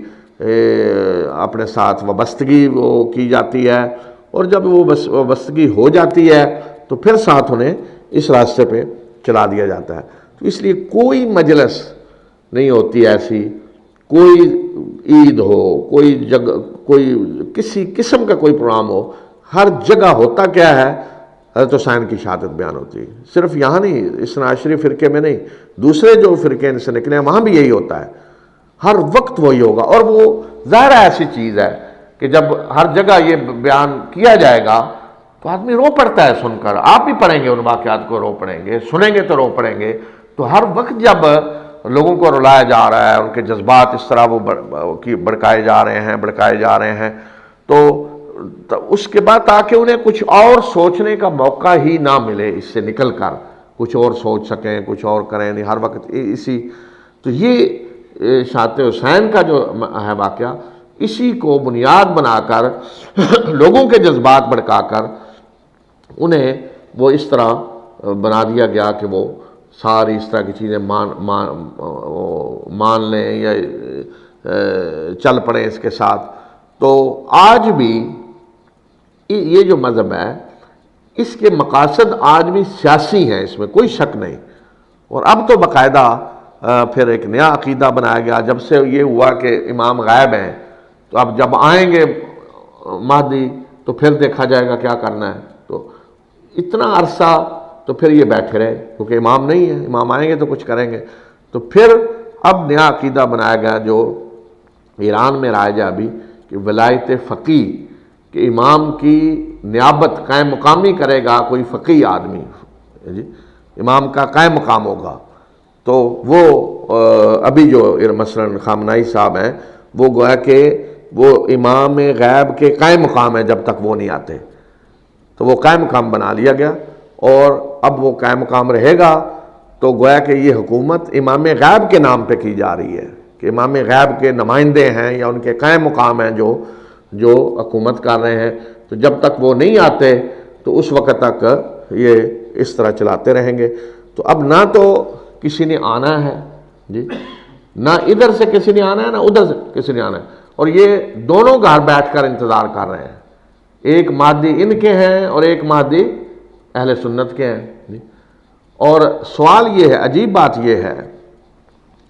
کہ ابھی عراق میں جب سے یہ تبدیلی آئی ہے، 3-4 آدمی ہیں جو مہدی کا دعویٰ کر چکے ہیں، یا تو انہیں قتل کر دیا گیا یا جیل میں پڑے ہوئے ہیں جی۔ اب دونوں گھر کہہ رہے ہیں جی مہدی نے آنا ہے، لیکن دونوں طرف جو بھی اٹھ کے کہتا ہے یا کبھی کہے گا میں ہوں وہ جس کا انتظار کر رہے ہیں، اسے قتل کر دیا جائے گا یا جیل میں ڈالا جائے گا۔ کوئی بھی اہل سنت بھی یہ کہہ رہے ہیں نا، ہر کوئی انتظار کر رہا ہے مہدی، لیکن یاد رکھیں ہمیشہ جب تک ہم زندہ ہیں، اور اب اس کے بعد تو پتہ نہیں کیا، لیکن اگر کوئی اٹھ کے دعویٰ کرے گا قیامت تک کہ میں ہوں مہدی، تو اہل سنت بھی اسے قتل کریں گے یا جیل میں ڈالیں گے۔ علماء فوراً فتویٰ لگا دیں گے یہ کافر ہے، اور اسے جیل میں ڈال دیا جائے گا، بچ گیا تو ساری عمر قید ورنہ پھانسی ممکن ہے۔ اور ان کی طرف بھی جو بھی دعویٰ کرے گا میں ہوں، اسے یا جیل یا قتل، اس سے کم کوئی چیز نہیں ہوگی۔ تو وہ تو ہو ہی نہیں سکتا، نہ ادھر کوئی آئے گا نہ ادھر کوئی آئے گا، اور وہ بیٹھ کر ان کے نام پہ حکومت ہوتی رہے گی، اور وہ سارا کچھ جو ہے وہ کس کے گرد گھوم رہا ہے؟ وہ حضرت حسین کی وہ شہادت، اور وہ مظلوم، اور انہیں وہ ظالمانہ طریقے سے قتل کیا گیا، اور جذبات لوگوں کے بھڑکا کر۔ اور پھر اس میں دیکھیں کہ بہت ہی خطرناک چیز جو ہے وہ یہ ہے کہ اب جب یہ واقعات سارے سنائے جاتے ہیں شروع سے آج تک جو کچھ ہو رہا ہے، اور آئندہ بھی جس طرح ہوگا، کہ حضرت حسین کی شہادت، انہیں کس طرح ظالمانہ طریقے سے شہید کیا گیا، ان کے بچوں کے ساتھ جو کچھ ہوا، عورتوں کے ساتھ ہوا، کوئی شک نہیں بہت بڑا ظلم ہے۔ کوئی مسلمان یہ پڑھ کر گوارا نہیں کر سکتا کہ آل رسول صلی اللہ علیہ وسلم کے ساتھ یہ سلوک ہو، رسول صلی اللہ علیہ وسلم کی نواسیوں کو قیدی بنایا جا رہا ہو جی۔ تو یہ تو کوئی مسلمان سوچ نہیں سکتا جو کچھ ہوا، کوئی شک نہیں بہت بڑا ظلم ہے، ایسا حادثہ ہے کہ جو ہلا کے رکھ دیتا ہے ہر مسلمان کو۔ تو اس کو اب ہر وقت جب سنایا جاتا ہے تو ساتھ اور چیز جس کی آواز ہر وقت آتی ہے وہ کیا ہے کہ بدلہ لینا ہے حسین کا، ہر جگہ حسین کا بدلہ لینا ہے، جو کچھ ہوا اس ظلم کا بدلہ لینا ہے۔ نعرے آپ دیکھیں گے یا لسارات الحسین، ہائے حسین کا بدلہ، یعنی حسین کا بدلہ لینا ہے۔ اب سوال یہ ہے کہ یزید نے جو کچھ کیا، یزید گیا، ختم ہو گیا، بنو امیہ بھی ختم ہو گئے، اب بدلہ کس سے لینا ہے؟ یہ پوچھے کوئی ان سے کہ اب بدلہ کس سے لینا ہے آپ لوگوں نے جی؟ اور وہ بھی جواب ہے کیا؟ وہ کہتے ہیں جی دو ہی کیمپ ہیں، یا یزید کا یا حسین کا۔ جو حسین کے کیمپ میں نہیں ہے وہ یزید کے کیمپ میں ہے آج۔ تو گویا کہ جو شیعہ نے علی یا اثنا عشری شیعوں کے علاوہ جو بھی لوگ ہیں اہل سنت کے ہیں یا جو بھی ہیں، وہ ان کے خیال میں وہ یزید کے کیمپ میں ہیں سارے۔ تو بدلہ کن سے لیا جائے گا؟ ان سے لیا جائے گا۔ تو یہ انتہائی خطرناک چیز ہے جی جو پیدا کی جا رہی ہے۔ ایک بچہ پیدا ہوتا ہے تو اسے یہ چیزیں سنائی جاتی ہیں، یہ ظلم ہوا، یہ ظلم ہوا، یہ ظلم ہوا، یہ ظلم ہوا، اور بدلہ لینا ہے، بدلہ لینا ہے۔ اسے جب موقع ملے گا کبھی تو وہ کیا کرے گا؟ پھر سوچیں ذرا۔ اور واضح ہے کہ کون ہے یزیدی، کون ہے؟ یہ سارے اہل سنت یزیدی ہیں ان کی نظر میں، تو گویا کہ ان سے بدلہ لینا ہے۔ اور پھر تاریخ گواہ ہے کہ جب بھی کہیں موقع ملا ہے ان کو تو وہ قتل عام اہل سنت کا کیا گیا ہے جس کی تاریخ میں کہیں مثال نہیں ملتی۔ ہم ہلاکو خان کا ذکر تو کرتے ہیں کہ اس نے کیا کیا، لیکن صفویوں نے جو ایران میں جو کچھ کیا، ایران سارا سنی تھا، ایران میں شیعہ نہیں تھے، شیعہ صرف عراق میں تھے۔ صفوی حکومت قائم ہوئی، اس نے زبردستی لوگوں کو سنی بنایا، شیعہ بنایا سنیوں سے، اور 15 دن کی مہلت دی کہ جو شیعہ نہیں بنے گا اسے قتل کر دیا جائے گا۔ تو پورے شہروں کے شہر قتل کیے گئے، اور جنہوں نے کہا جی ہم سنی بن گئے ہیں، ان کو کہا کہ اگر سنی ہو تو باپ دادا کی ہڈیاں قبروں سے نکال کر ہمارے سامنے جوتے مارو انہیں، تب ہم مانیں گے کہ تم شیعہ بن گئے ہو۔ سنی جو انہوں نے کام جان بچانے کے لیے کہ ہم شیعہ بن گئے ہیں، ان سے یہ مطالبہ کیا گیا، اور اس طرح طاقت کے ذریعے پورے ایران کو شیعہ بنا دیا گیا۔ آپ دیکھیں نا، سارے بڑے بڑے علماء ہمارے کہاں سے ہیں؟ ایران سے ہیں۔ فیروز آبادی ہیں، نیسا پور، اصفہان، یہ مشہد اور شیراز، اور سارے بڑے بڑے علماء اہل سنت، حدیث کے علماء، فقہ کے علماء، عربی ادب کے علماء، سارے ایران سے ہیں۔ وہ کدھر گیا سارا ایران؟ وہ زبردستی اس کو شیعہ بنایا گیا کہ جو شیعہ نہیں بنے گا اسے قتل کر دیا جائے گا۔ جو کچھ عیسائیوں نے اندلس میں کیا مسلمانوں کے ساتھ، جب انہیں غلبہ حاصل ہوا کہ اندلس سے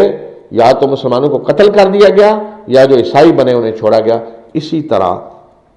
ایران میں صفوی حکومت نے کیا، پورے ایران کو شیعہ بنا دیا۔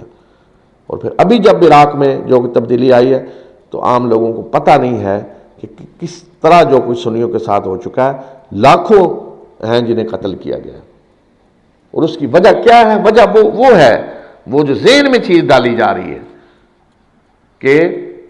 ایک ظالم کا تصور درندے کا، کہ جنہوں نے حسین کو قتل کیا اور یہ درندے اور یہ ان سے بدلہ لینا، اور وہ درندے کون ہیں؟ یہ یزیدی کیمپ سارا، اور وہ جو حسین کے کیمپ میں نہیں ہے وہ یزیدی کے کیمپ میں ہے۔ تو یہ انتہائی خطرناک چیز ہے جو پیدا کی جا رہی ہے۔ یہ اس کے خطرناک نتائج نکل چکے ہیں تاریخ میں، اور اس طرح خطرناک نتائج نکلیں گے۔ اس لیے میں تو اس نتیجے پہنچا ہوں کہ جو لوگ یہ کہتے ہیں نا کہ شیعہ سنی اتحاد ہونا چاہیے، شیعہ سنی مفاہمت ہونی چاہیے، ٹھیک ہے، اچھی بات ہے جی۔ اگر وہ چاہتے ہیں جی ایک سیاسی پارٹی کے طور پہ آئیں ٹھیک ہے، ایک مذہبی گروہ کے طور پہ ہیں ٹھیک ہے، رہیں، کوئی حرج نہیں جی، مفاہمت ہو سکتی ہے۔ لیکن کب؟ جب یہ سارا کچھ چھوڑ دیں۔ یہ جو ہو رہا ہے نا، حضرت حسین کا سنایا جا رہا ہے، رلایا جا رہا ہے، اور پھر یہ یزیدی کیمپ سارا بنایا جا رہا ہے سنت کو، یہ چھوڑ دیں، پھر مفاہمت ہو سکتی ہے،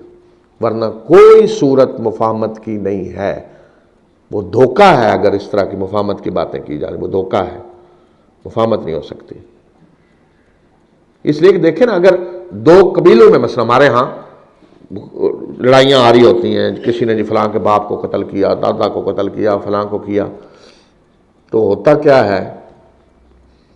عورتیں پیدا ہونے والے بچوں کو سناتی ہیں تمہارے دادا کو انہوں نے ایسے قتل کیا تھا، تمہارے باپ کو ایسے کیا تھا، ظلم انہوں نے ایسے کیا تھا، ایسے کیا۔ ان کے ذہن میں شروع سے آتی بات کہ ہم نے بدلہ لینا ہے، بدلہ لینا ہے،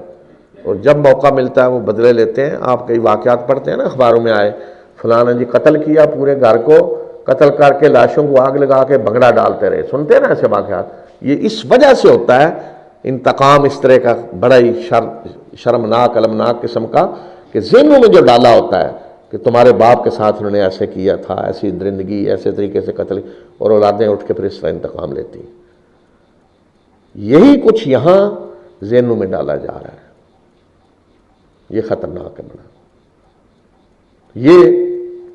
اب یہاں ایک سوال یہ بھی پیدا ہوتا ہے کہ آخر یہ کس طرح ہو جاتا ہے کہ لوگوں کو اس طرح کے راستے پہ ڈال کر، کیا لوگ سوچتے سمجھتے نہیں ہیں کہ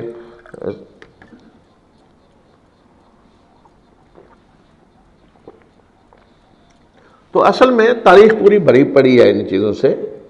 کہ بعض لوگ اٹھتے ہیں، وہ کسی ایک چیز کو بنیاد بنا کر کو گروہ بناتے ہیں سیاسی، پھر وہ گروہ مذہبی شکلیں اختیار کرتے ہیں، اور مختلف مراحل سے گزرتے ہوئے عجیب و غریب عقیدے اختیار کر لیتے ہیں۔ میں چھوٹی سی، ٹائم بھی ہمارا ختم ہو رہا ہے، چھوٹی سی مثال آپ کو دیتا ہوں جو اسی سے تعلق رکھتی ہے سیاسی طور پہ۔ جب بنو امیہ کی حکومت ختم ہو گئی 132 ہجری میں، بہت بڑی جنگ ہوئی بنو امیہ اور بنو عباس کے درمیان عراق میں، جس میں بنو امیہ کو شکست ہوئی اور بنو عباس کی حکومت قائم ہوگی۔ بنو امیہ کو ختم کر دیا گیا، جہاں جہاں تھے ان کو پکڑ پکڑ کے مارا جا رہا تھا۔ تو جو لوگ ان میں سے بچے کچھ چھپ کر ادھر ادھر رہ رہے تھے،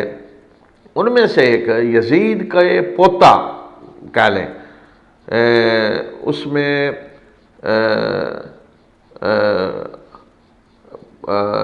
یزید کا بیٹا خالد ہے، خالد کا بیٹا حرب ہے، حرب کا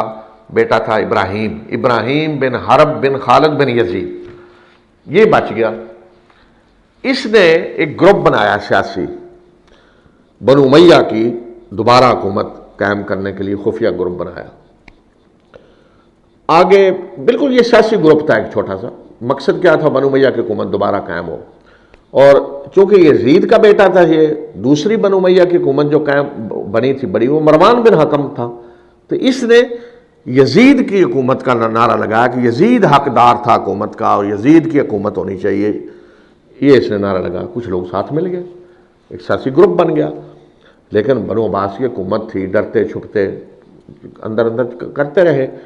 آگے جب 2-3 نسلیں ان کی آئیں، بیٹا آگے پوتا، انہوں نے باقاعدہ ایک فرقے کی شکل اختیار کر لی، اور کیا تھا کہ یزید پہ لعنت بھیجی جاتی تھی ہر جگہ، تو یہ جو فرقہ بنا، انہوں نے کہا کہ نہیں، یزید پہ لعنت نہیں بھیجنی چاہیے۔ پھر انہوں نے اس سے آگے بڑھ کے کہا کہ کسی پہ بھی لعنت نہیں بھیجنی چاہیے، لعنت ہے ہی بری چیز، یہ کہنا شروع کر دیا کہ لعنت کسی پہ بھی نہیں بھیجنی چاہیے۔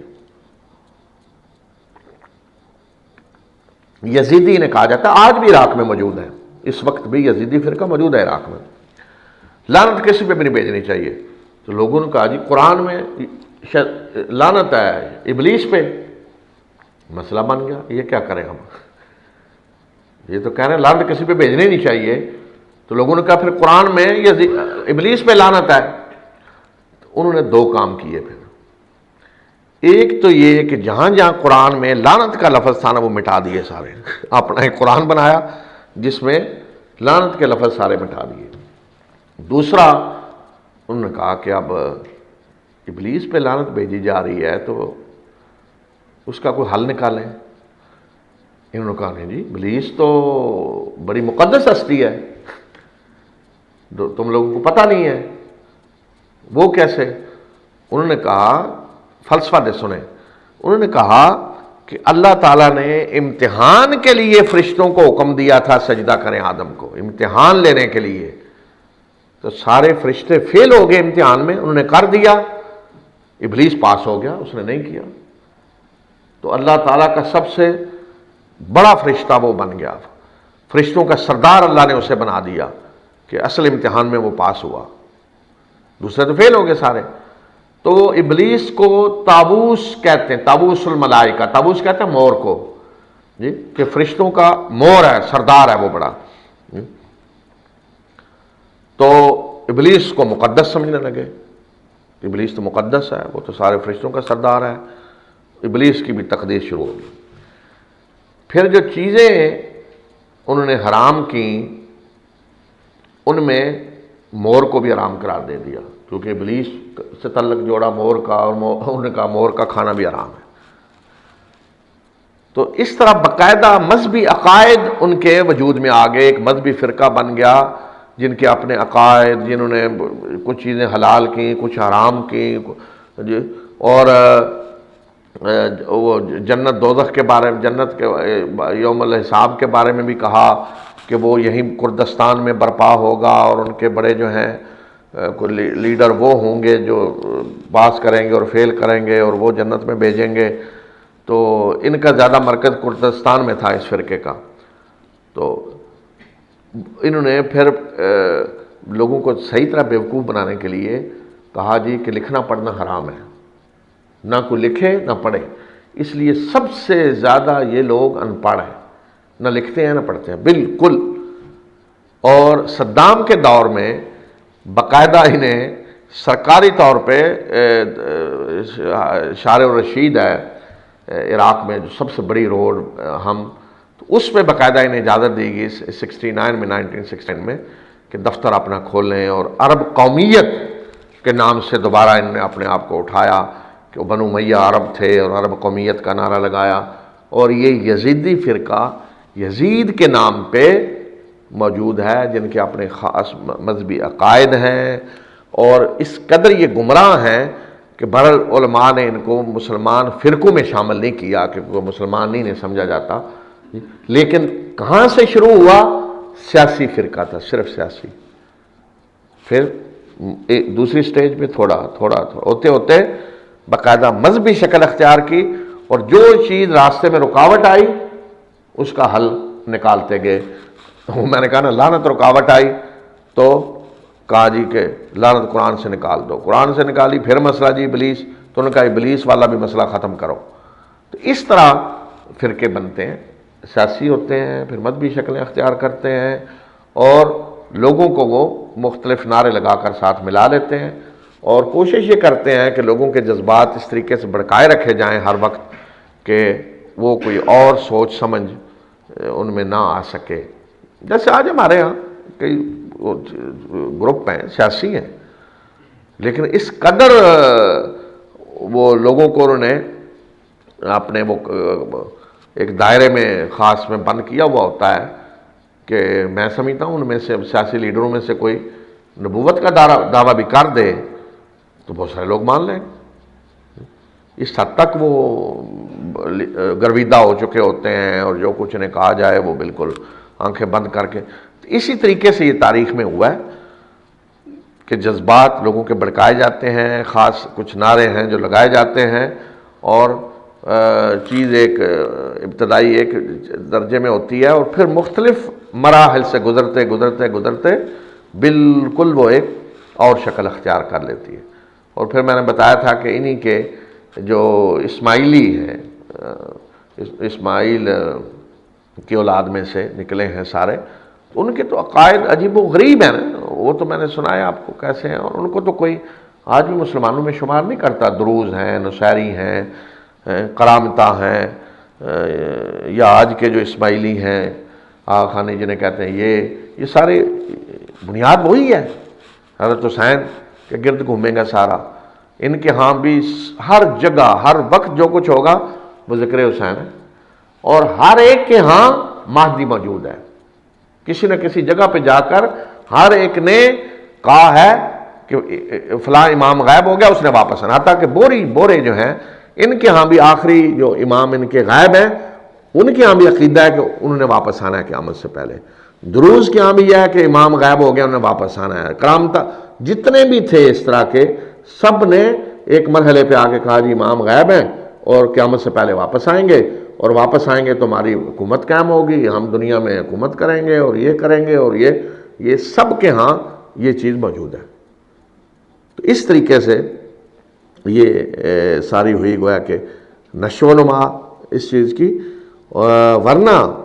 اگر بات صرف اتنی ہے کہ آج بھی کوئی اگر یہ کہتا ہے کہ حضرت علی خلافت کے حقدار تھے تو کوئی حرج نہیں۔ مثلا زید ہیں جو زیدی ہیں، حضرت زید کے پیروکار، زید بن علی کے جو یمن میں بھی ہیں، تو وہ اتنا ہی کہتے ہیں، وہ کہتے ہیں حضرت علی زیادہ حقدار تھے، لیکن وہ کہتے ہیں کوئی حرج نہیں، اگر ان کے حقدار ہوتے ہوئے کوئی اور مسلمانوں نے کسی اور کو خلیفہ بنا لیا تو ٹھیک ہے، اس لیے وہ حضرت ابو بکر، حضرت عمر، حضرت عثمان کو کچھ نہیں کہتے، بالکل۔ صرف وہ اتنا ہے کہ ان کی فقہ جو ہے وہ زیدی فقہ ہے، اور اس میں اور اہل سنت کے فقہ میں کوئی فرق نہیں۔ میں نے مسند امام زید پڑھی ہے، امام زید کی روایتیں جو ہیں بالکل آپ پڑھیں، اور اہل بخاری مسلم ترمذی پڑھ رہے ہوں تو بالکل کوئی نئی چیز اس میں نہیں آپ کو ملے گی، اسی طرح ہے اہل سنت کی طرح، کوئی مسئلہ نہیں۔ تو اس لیے آج بھی اگر کوئی یہ کہتا ہے جی حضرت علی صرف اتنا کہ حضرت علی حقدار تھے خلافت کے، ٹھیک ہے، کہہ سکتا ہے کوئی، لیکن آگے بڑھ کر پھر اب جب باقاعدہ اس کو عقیدہ بنا لیا گیا کہ نہیں وہ تو باقاعدہ رسول اللہ علیہ وسلم کی طرف سے نامزدگی، اور جنہوں نے پھر اس کی خلاف ورزی کی ان کو کافر قرار دینا، تو بدقسمتی یہ ہے کہ تقریباً تمام صحابہ کو انہوں نے مرتد قرار دے دیا سوائے 5-6 کے۔ کون ہے؟ حضرت علی، حضرت مقداد، حضرت سلمان فارسی، اور حضرت صہیب رومی، اور حضرت عمار بن یاسر۔ ان 5 کے سوا وہ کہ سب کو مرتد قرار دے دیا۔ بھئی جنگ صفین میں اکثریت صحابہ کی حضرت علی کے ساتھ تھی، اکثریت جو زندہ تھے اہل بدر ان میں بھی اکثریت حضرت علی کے ساتھ تھی، تو کہیں ان کا بھی ذکر کرو، ان کا بھی ذکر نہیں آتا کہیں۔ قیس بن سعد، حضرت سعد کے صاحبزادے، جو آخری لمحے تک حضرت حسن کے دستبردار ہونے کے بعد بھی حضرت علی کے کیمپ میں لڑ رہے ہیں، ان کا بھی ذکر نہیں آتا کہیں، ان کو بھی مرتد کہہ دیا۔ کیوں کہ انہوں نے بعد میں معاویہ بن سفیان سے صلح کر لی۔ کیا کرتے جب حضرت حسن دستبردار ہو گئے ہیں تو وہ کیا کریں پھر؟ انہوں نے پھر صلح کر لی۔ حضرت حسن نے صلح کر لی ہے تو انہوں نے کر لی، تو انہیں بھی اس کھاتے میں ڈال دیا، مرتد قرار دے دیا سب کو۔ یا حتیٰ کہ جو اس سے پہلے شہید ہو گئے، جب یہ مسئلہ کو کھڑا ہی نہیں ہوا، احد میں شہید ہو گئے مثلا، ان کا بھی کسی، حضرت مصعب بن عمیر رضی اللہ تعالیٰ عنہ، جنہیں گویا کہ فاتح مدینہ کہا جاتا ہے حقیقت میں، مدینہ جن کی دعوت سے فتح ہوا اور رسول صلی اللہ علیہ وسلم تشریف لائے ہجرت کر کے، اور جنگ احد میں مسلمانوں کے جو لمبردار تھے شہید ہوئے، ان کا بھی کہیں ذکر نہیں۔ ان کا تو اس مسئلے سے اختلاف سے کوئی تعلق ہی نہیں، پہلے ہی شہید ہو گئے، ان کا بھی کہیں ذکر نہیں۔ تو کتنا ظلم ہے کہ کیا رسول اللہ صلی اللہ علیہ وسلم کے سارے صحابہ جو ہیں انہوں نے بے وفائی کی سوائے 5 کے، کہ سارے کے سارے یہ کتنا عجیب ظلم ہے، اور کیسی بات ہے کہ پھر دین پیچھے رہ کیا گیا، کہ جہاں تو گویا کہ اس طرح تو آپ یہ کہہ سکتے ہیں نعوذ باللہ کہ یہ ساری تحریک جو رسول صلی اللہ علیہ وسلم نے چلائی ساری، یہ صرف اپنے خاندان کی حکومت قائم کرنے کے لیے تھی نعوذ باللہ، کہ اپنے خاندان کی حکومت قائم کرنی تھی اور لوگوں کو ساتھ ملا لیا، چلو جی آئیں قربانیاں دیں، اور پیچھے مقصد کیا تھا؟ اپنے خاندان کی حکومت قائم کر لیں، اور باقی سب جب جائیں گھر، اب جی ہماری حکومت کا ہم نے قائم کر لی۔ کیا رسول صلی اللہ علیہ وسلم کا یہ مقصد تھا؟ آپ نے تو اپنے خاندان پہ زکوٰۃ کو حرام قرار دے دیا کہ بنو ہاشم زکوٰۃ نہیں لیں گے، تاکہ کوئی یہ نہ سمجھے کہ زکوٰۃ فرض کر دی گئی ہے اس لیے کہ اپنے خاندان کو کوئی فائدہ ہو۔ تو یہ عجیب و غریب وہ چیز بنا دی گئی کہ جس سے ایک، اور اس میں اس چیز کا بھی اثر پڑا کہ جو اس وقت تصورات تھے بادشاہت کے بارے میں، اور دنیا میں بادشاہتیں، اور یہ اسی کو وہ اسلام کے ساتھ نتھی کر دیا گیا۔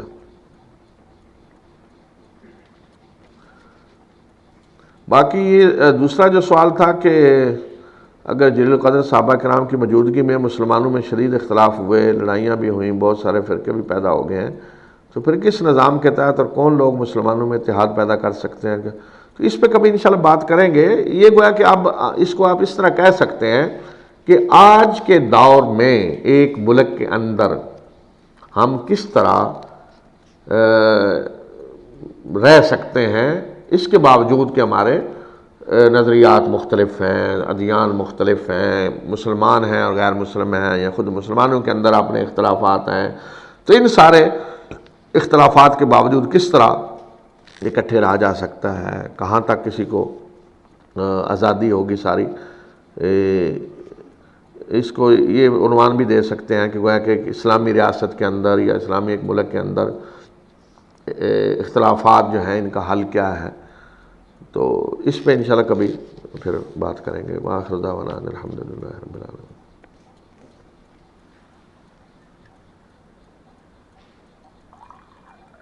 کوئی سوال اگر اور آپ پوچھنا چاہیں تو پوچھ سکتے ہیں۔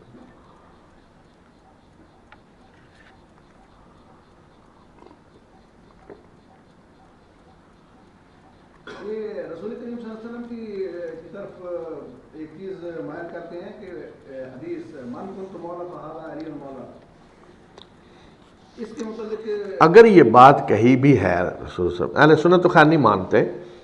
لیکن اگر کہی بھی ہے تو یہ تو کوئی ایسی بات نہیں کہ اس سے کوئی یہ ثابت ہو رہا ہو کہ رسول صلی اللہ علیہ وسلم نے حضرت علی کو نامزد کیا ہے۔ مولا کا تو معنی یہ ہوتا ہے کہ گویا کہ جس کی زندگی میں میں کہیں سرپرستی کر رہا تھا، جیسے کہ غلام ہے تو جو میرا غلام تھا میرے بعد حضرت علی کا ہوگا، یا ایک اس وقت موجود تھی ایک چیز کہ جب کوئی غلام آزاد کیا جاتا تھا نا تو آزاد کرنے والا اس کا مولا ہوتا تھا۔ مولا کا مطلب ہے کہ اس کا کل وارث ہوگا، وہ اگر وراثت کا کوئی مسئلہ ہے تو آزاد کرنے والا وارث ہوگا، اور اس کا آزاد کرنے والے سے تعلق ہوگا، تو اسی خاندان سے اسے جوڑا جائے گا جس کا وہ غلام تھا جس نے اسے آزاد کیا ہے، وہ تو اس معنی میں بھی لیا جائے گا کہ جہاں وہ تو ظاہر ہے کہ اگر فرض کریں کہ رسول صلی اللہ علیہ وسلم نے کسی سے پیسے دینے ہیں، کوئی اس طرح کا مسئلہ ہے، تو یہ مسائل تو خاندانی ہوتے ہیں نا جی۔ اگر آج مثلا میں نے کسی کے پیسے دینے ہیں تو میرے بعد میرے بیٹوں سے ہی کو مانگے گا نا، میرے بیٹے ہی ذمہ دار ہیں نا کہ وہ ادا کریں، یا کوئی اور قریبی رشتہ دار ہے تو وہی مثلا ذمہ دار ہوگا۔ پھر عام لوگ تو نہیں ذمہ دار ہوتے، اب میرے کوئی دوست ہیں، احباب ہیں، بے شک کتنا بھی ہو، وہ تو ذمہ دار نہیں ہے اس چیز کے۔ تو اسی طرح جیسے اب مثلا رسول صلی اللہ علیہ وسلم کی وفات کے وقت آپ کی تجہیز و تکفین کا مسئلہ تھا، تو یہ بھی گھر والوں کا معاملہ ہوتا ہے، یہ تو گھر والے ہی غسل دیں گے، گھر والے ہی۔ آج بھی کوئی حکمران بھی اگر آج دیکھتے ہیں فوت ہوتا ہے تو یہ تو نہیں نا کہ جی فلاں وزیر اور فلاں آ کر یہ کر رہے ہیں، یہ کام تو پھر گھر والے کرتے ہیں۔ حقدار کون ہوتے ہیں؟ بیٹے ہیں، بھائی ہیں، قریبی رشتہ دار ہیں، یہ تو ان کا کام ہوتا ہے۔ تو اسی طرح اب یہ بھی جی رسول صلی اللہ علیہ وسلم کو غسل دینے وقت، اب غسل سارا مدینہ تو نہیں آ کے داخل ہو سکتا تھا گھر میں، نہ یہ ممکن تھا کہ وہ آ کر دیتے، یہ تو گھر والوں کا کام ہوتا ہے۔ تو اسی طرح جہاں آپ نے اگر یہ ویسے تو اہل سنت نہیں مانتے، لیکن اگر یہ کہیں بھی ہے تو اس کا تو معنی یہ بنتا ہی نہیں ہے، اس کا خلافت سے تو کوئی تعلق نہیں۔ اور خود حضرت علی رضی اللہ تعالیٰ عنہ نے کبھی یہ دعویٰ کیا ہی نہیں ہے۔ اگر تو یہ بات ہوتی تو حضرت علی آ کر کہہ دیتے کہ میرے رسول صلی اللہ علیہ وسلم تو میرے بارے میں یہ کہہ کر گئے ہیں، اور پھر جس طرح یہ کہتے ہیں کہ باقاعدہ صحابہ کے مجمع میں رسول صلی اللہ علیہ وسلم نے یہ کہا، تو اگر مجمع میں کہا تو حضرت علی کو آ کر کہنا چاہیے تھا سب لوگوں کے سامنے کہ بھئی صاحب سب گواہ ہیں کہ رسول صلی اللہ علیہ وسلم میرے بارے میں یہ کہہ کر گئے ہیں، تو آج آپ کس طرح ابو بکر کی بیعت کر رہے ہیں؟ حضرت علی کو کہنا چاہیے تھا نا آ کر۔ حضرت علی نے تو نہیں کہا، کہیں بھی نہیں کہا، نہ اس وقت کہا، نہ بعد میں کہا، نہ کسی مرحلے پہ بھی نہیں کہا کہ رسول صلی اللہ علیہ وسلم تو میرے بارے میں وصیت کر کے گئے ہیں۔ پھر اتنا تو ظلم نہیں ہو سکتا کہ چلو 1 2 3 4 5 ہزاروں لوگ، یہ کہا جاتا ہے جب رسول صلی اللہ علیہ وسلم آ رہے تھے حجۃ الوداع سے واپس، تو غدیر خم ایک مقام ہے کہ وہاں پہ رسول صلی اللہ علیہ وسلم نے خطبہ دیا ان کے خیال کے مطابق، تو گویا کہ وہ خطبہ پھر کوئی 1 2 آدمیوں کو تو نہیں نا، سارے صحابہ کو دیا ہے۔ تو اس وقت تو حجۃ الوداع میں تو لاکھوں صحابہ تھے، چلو ادھر ادھر کے تو چلے گئے، جو مدینہ آپ کے ساتھ آ رہے تھے وہ بھی تو ہزاروں میں ہوں گے، 1 لاکھ کے قریب مجمع تھا حجۃ الوداع کے موقع پہ۔ تو یہ مان لیں آپ کے باقی مکہ کے تھے، مکہ والے میں رہ گئے، طائف والے ادھر چلے گئے، کچھ جو مدینہ میں آ رہے ہوں گے وہ بھی تو 10 12 15 ہزار تو ہوں گے کم از کم۔ تو گویا کہ 10 15 ہزار لوگوں کے سامنے اگر رسول صلی اللہ علیہ وسلم نے یہ بات فرمائی ہوتی تو وہ سارے 10 15 ہزار خاموش ہیں، کوئی بولنے کے لیے تیار نہیں ہے، گواہی دینے کے لیے تیار نہیں ہے کہ رسول صلی اللہ علیہ وسلم یہ کہہ کر گئے ہیں اور آپ لوگ کیا کر رہے ہیں۔ اور پھر خود حضرت علی بھی آ کر سامنے نہیں کہہ رہے کہ رسول صلی اللہ علیہ وسلم تو یہ فرما کر گئے میرے بارے میں کہ میرے خلافت، اور آپ لوگ کیا کر رہے ہیں؟ حضرت علی نے تو کہا ہی نہیں کہیں۔ تو یہ تو میں نے کہا نا کہ پوری اس پہلا مرحلہ جو ہے سارا، اس میں تو یہ بات آئی ہی نہیں کہیں کہ حضرت علی کے بارے میں کوئی نامزدگی تھی، یہ وہ کہیں ذکر ہی نہیں آیا۔ یہ تو بالکل بعد میں جب جا کر یہ ہوا کہ بالکل کوئی پوچھنے والا نہیں رہا، کوئی پیچھے سند نہیں رہی کہ جس سے کوئی تصدیق کر سکیں، تو پھر ایسی باتیں ہوئی۔ اور پھر یہ کہ ظاہر ہے بنو امیہ کا جب دور آیا اور بنو امیہ نے جس طریقے سے حکومت کی اور ظلم ہوئے اور سارا کچھ ہوا، اور اس میں حضرت حسین کی شہادت بھی، تو وہ تو ظاہر ہے اس کے مقابلے میں تو خود بخود لوگ کہنے لگے کہ ان جیسے لوگوں کی حکومت کے بجائے حکومت کے حقدار حضرت علی کا خاندان ہے۔ اگر اس وقت تو کہنا ہی تھا لوگوں نے، کوئی شک نہیں، لیکن حضرت ابو بکر، حضرت عمر، حضرت عثمان کے دور میں ایسی بات سوچ بھی نہیں سکتا تھا کوئی، سارے لوگ مطمئن تھے جس طریقے سے۔ پھر یہ کہ اگر دیکھیں جو بھی تحریکیں اٹھتی ہیں نا کسی بھی مقصد کے لیے، خواہ وہ سیاسی ہوں، مذہبی، تو اسلام کی تحریک تو دینی بھی تھی سیاسی بھی تھی، ساری چیزیں اس میں تھی، دینی، سیاسی، سوشل، بھرپور ایک جامع تحریک تھی کہ جس نے ہر انسان کو انفرادی طور پہ بھی بدلا، اجتماعی پورے نظام کو بھی بدلا، جس میں سیاسی نظام کو بھی بدلا۔ تو اس طرح کی تحریکیں جو ہیں ان میں خود بخود ایک لیڈرشپ آگے آ جاتی ہے، واضح لوگوں کو پتہ ہوتا ہے کہ یہ فرسٹ، یہ سیکنڈ، یہ تھرڈ، یہ لیڈرشپ ہے۔ خود بخود چھلنیاں لگتی ہیں، خود بخود لوگ جب قربانیاں دیتے ہیں تو چھلنیوں سے گزر کے آ جاتے ہیں، یہ لیڈرشپ ہے۔ تو یہ لیڈرشپ واضح تھی مسلمانوں کے اندر کہ لیڈر کون ہے، واضح تھا۔ آخر دیکھیں نا رسول صلی اللہ علیہ وسلم کوئی غار میں بیٹھ کر تو نہیں زندگی گزار رہے تھے، آپ نے ایک جد و جہد کی، آپ جہاد کر رہے ہیں، سفر کر رہے ہیں، بڑے بڑے اہم مسائل روزانہ آ رہے ہیں، آپ پوری مدنی زندگی میں آپ حالت جنگ میں ہیں، بڑے بڑے سیاسی فیصلے کرنے پڑ رہے ہیں، جنگی فیصلے کرنے پڑ رہے ہیں۔ تو ہر ایک کو پتہ تھا، لوگ دیکھ رہے تھے کہ سارے معاملات میں آپ مشورہ کس سے کرتے ہیں، کس کی رائے کو اہمیت دی جاتی ہے، کون ہے جنہیں ہر مسئلے میں سب سے پہلے بلا کر پوچھا جاتا ہے، سب کچھ ہوتا ہے، پتہ تھا لوگوں کو، سارے صحابہ کو پتہ تھا کون معاملہ کیا ہے۔ تو یہاں مسئلہ کوئی رشتہ داری کا تو نہیں ہے کہ یہ حضرت علی رشتہ دار ہیں تو یہ ہے،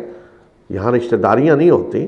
ہاں ٹھیک ہے، اگر آپ بادشاہت کہیں تو پھر تو ٹھیک ہے، بادشاہت میں تو چلو جی باپ کے بعد بیٹا یا وہ ہے، لیکن اسلام یا تو آپ مان لیں کہ اسلام کا نظام بادشاہت کا نظام ہے، تو یہ بادشاہت تو نہیں ہے،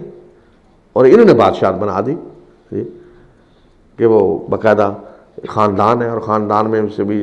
بڑا بیٹا وہ بادشاہت کا نظام بنا دیا، لیکن اسلام میں تو بادشاہت کا نظام نہیں ہے۔ تو اس طریقے سے سب لوگ جانتے تھے کہ کون ہیں جن کو اہمیت دی جا رہی ہے، جن کے ایسے مشورے کیے جا رہے ہیں، جو فیصلہ سازی میں شریک ہیں، جن کے مشوروں کے بغیر کوئی کام نہیں ہوتا، لیڈر کون ہے وہ سب کو پتہ تھا۔ اور باقی یہ کہ مثلاً حضرت علی رضی اللہ تعالی عنہ سے محبت، ان کا مقام، ان کا مرتبہ، وہ تو میں سمجھتا ہوں کوئی اہل سنت میں سے تو سوچ بھی نہیں سکتا کہ حضرت علی کے مقام و مرتبے میں کوئی اس کے ذہن میں کوئی کمی ہو، سوچ بھی نہیں سکتا۔ جس طرح دوسرے صحابہ ہیں اس طرح حضرت علی کا بھی اسی طرح مقام و مرتبہ ہے، لیکن جو غلو کسی کی ذات میں کیا جاتا ہے، انتہا پسندی پہ لوگ چلے جاتے ہیں، تو وہ ٹھیک نہیں ہے کہ صرف یہ دیکھ کر کہ مثلا حضرت علی کی بہادری، دلیری ٹھیک ہے وہ ہے، وہ اور لوگوں میں بھی تھی، لیکن ہر ایک کے اندر اپنی اپنی صلاحیتیں ہوتی کہ حضرت علی کے اندر اگر وہ ہے دلیری ہے، شجاعت ہے، تو حضرت حمزہ اس سے زیادہ دلیر شجاع تھے۔ جنگ بدر میں سارا کچھ کس نے کیا؟ حضرت حمزہ نے کیا۔ جنگ احد میں بھی جب تک حضرت حمزہ شہید نہیں ہوئے، سب کو قتل کس نے کیا؟ حضرت حمزہ نے کیا۔ حضرت علی کا تو ذکر نہیں آتا کہیں اس میں زیادہ، اور سوائے ایک جنگ کے، جنگ خیبر کے، کسی اور جنگوں میں اتنے بڑے کارنامے بھی نہیں ہیں۔ حضرت علی کے دوسرے صحابہ کئی جو ہیں وہ بہت آگے ہیں اس لحاظ سے، اور اگر ہوں بھی تو اس چیز کو بنیاد نہیں بنایا جاتا، اس طرح کی اب خصوصیات ہوتی ہیں ہر ایک کی۔ مثلا حضرت حسان بن ثابت ہیں، شاعر ہیں، اور ان کا حال یہ ہے کہ جنگ خندق میں ان کو کہا گیا ہے کہ یہودی آ گیا ہے، عورتوں کے کیمپ میں انہوں نے رکھا ہے، اس کو مار دیں۔ انہوں نے کہا میں نہیں یہ کام کر سکتا۔ حضرت صفیہ نے مار دیا، انہیں کہا کہ اب مرا ہوا ہے اس کی گردن کاٹ لیں، انہوں نے کہا مجھ سے یہ کام نہیں ہوتا۔ بس شاعر ہیں، شاعروں کا مزاج نہیں ہوتا یہ، لیکن دوسری طرف ان کا مقام دیکھیں کہ رسول صلی اللہ علیہ وسلم اپنی موجودگی میں اپنے ممبر پر بٹھا کر ان کو کہہ رہے ہیں کہ کفار جو شاعر شعر کہتے تھے اسلام کے خلاف، ان کا جواب دیں، اور آپ فرما رہے ہیں ان کا جواب دیں جبرائیل تمہارے ساتھ ہے۔ یہ مقام یہ کسی کو حاصل ہوا ہے کہ رسول صلی اللہ علیہ وسلم کی موجودگی میں آپ کے سامنے آپ کے ممبر پہ بیٹھے؟ کسی کو حاصل نہیں ہوا یہ مقام۔ لیکن دوسری طرف حضرت عثمان رضی اللہ تعالیٰ عنہ، ٹھیک ہے وہ میدان جنگ والے آدمی نہیں تھے، وہ بھی بزنس مین تھے، ان کا کام جنگیں ونگیں کرنا نہیں تھا، لیکن ان کی وہ قربانیاں دیکھیں جو مالی لحاظ سے انہوں نے دی ہیں۔ کوئی اس طرح دے سکتا تھا وہ قربانیاں، کوئی اور نہیں دے سکتا۔ تو تو یہ ایک وہ مومنٹ جو ہوتی ہے اس میں ہر قسم کے لوگ ہوتے ہیں، ہر قسم کی صلاحیتوں والے لوگ ہوتے ہیں، وہ ساری صلاحیتیں ملتی ہیں پھر کامیابیاں ہوتی ہیں۔ اس میں کسی ایک چیز کو لے لیں، اگر کوئی کہ جی حضرت عثمان کی دولت نے سارا کچھ کیا، نہیں، حضرت عثمان کی اگر دولت ہے تو ساتھ کسی کے قوت بازو بھی ہیں جی، ساتھ کسی کی سیاسی بصیرت بھی ہے، کسی کے سیاسی مشورے بھی ہیں، کسی کی پلاننگ بھی ہے جی۔ یہ ساری چیزیں ہیں کہ جو جب ملتی ہیں تو تحریکیں کامیاب ہوتی ہیں، غلبہ آتا ہے، کامیابیاں، تو اس وقت سب اس میں شریک ہوتے ہیں۔ اور یہی رسول صلی اللہ علیہ وسلم کے ساتھیوں نے مل کر جو کیا، اسلام کا غلبہ جو ہوا اس میں، بلکہ میں تو یہ کہتا ہوں کہ اگر آپ صرف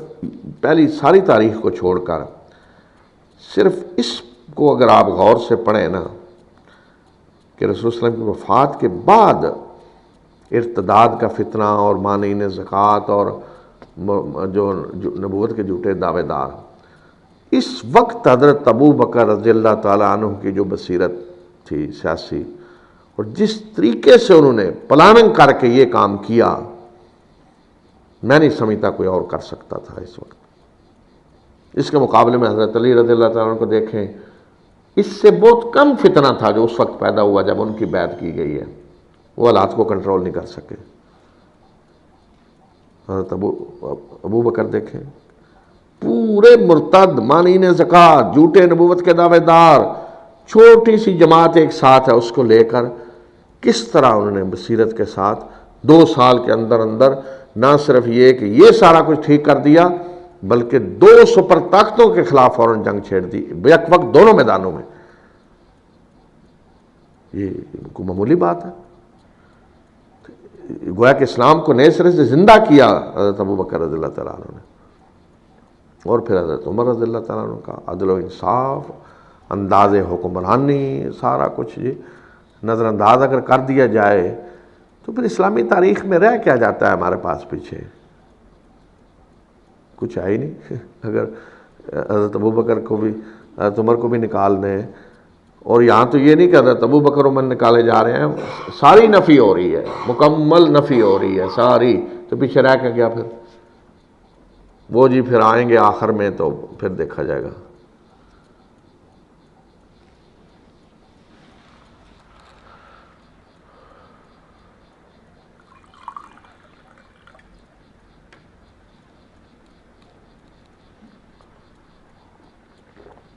تو بہرحال اب اگر جھگڑا یہ ہے،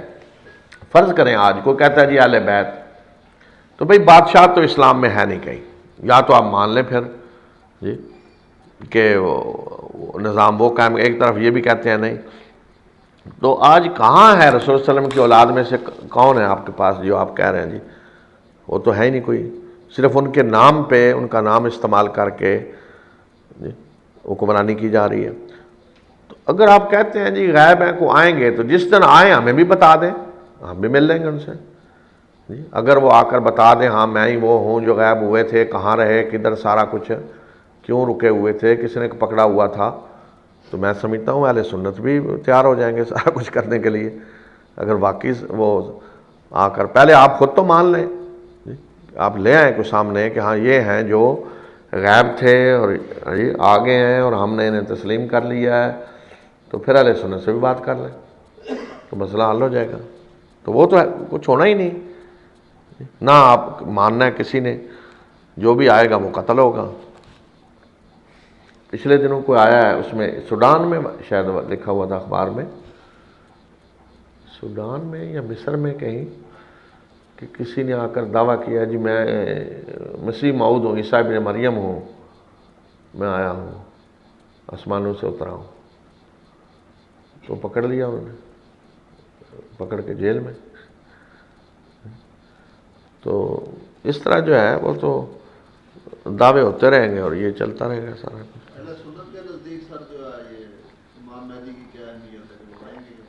دیکھیں ایک چیز یہ جو ہے نا امام مہدی، یہ ہم نے کوئی عجیب سی چیز سمجھا ہوا ہے، 2 لفظ، ایک امام اور ایک مہدی، دونوں لفظ ہم نے ان کو عجیب سا سمجھا ہوا ہے۔ امام سے مراد اسلام میں لیڈر ہے، لیڈر، امام مسجد نہیں، لیڈر بھی سیاسی، جہاں بھی حدیث میں قرآن میں امام کا لفظ آیا ہے تو اس کا مطلب ہے سیاسی لیڈرشپ، سیاسی لیڈر۔ تو سب سے پہلے جو امام مہدی ہیں وہ حضرت ابو بکر ہیں، دوسرے امام مہدی حضرت عمر ہیں، تیسرے حضرت عثمان ہیں، چوتھے حضرت علی ہیں، پانچویں عمر بن عبدالعزیز رضی اللہ تعالی عنہم۔ یہ 5 امام مہدی ہیں سارے، ائمہ مہدی ہیں، امام ہیں سارے اور مہدی ہیں جی۔ اب بدقسمتی یہ ہے کہ اصطلاحیں جو استعمال ہونا شروع ہو گئی ہیں، ہم خود میں بھی حضرت ابو بکر کہوں گا، امام ابو بکر نہیں کہوں گا جی، امام عمر نہیں کہوں گا، امام عثمان، امام علی نہیں کہوں گا جی، حضرت کہہ دوں گا، حالانکہ ہونا یہ چاہیے امام ابو بکر۔ سب سے پہلے ہمارے امام ہیں ابو بکر، امام عمر، امام عثمان، اور اسی طرح ان میں سے ہر ایک مہدی ہے جی۔ امام عمر بن عبدالعزیز یہ ہیں سیاسی امام، پھر فقہ میں امام ہیں مثلا امام حنیفہ، ان کو تو ہم امام کہہ دیتے ہیں، یہاں امام نہیں کہتے۔ ادھر کیا ہے؟ حضرت علی، ہم تو خیر حضرت کہتے ہیں حضرت علی، دوسری طرف امام علی، امام حسن، امام حسین، امام زین العابدین، امام محمد، امام باقر، امام جعفر، امام موسیٰ کاظم، امام علی رضا، امام محمد الجواد، امام علی ہادی، امام حسن عسکری، وہاں امام سارا جی۔ اور یہاں ہم ادھر امام کا لفظ استعمال نہیں کرتے، تو ہم سمجھتے ہیں امام تو وہ ہیں اور یہ تو پتہ نہیں، تو یہ امام ہیں سارے۔ ان کو تو امامت ملی ہی نہیں حقیقت میں، ان کو تو حکومت ملی ہی نہیں ہے نا، وہ تو صرف مذہبی طور پہ ان کو امام قرار دیا گیا، وہ تو امام نہیں بنے، حکومت نہیں ملی انہیں جی۔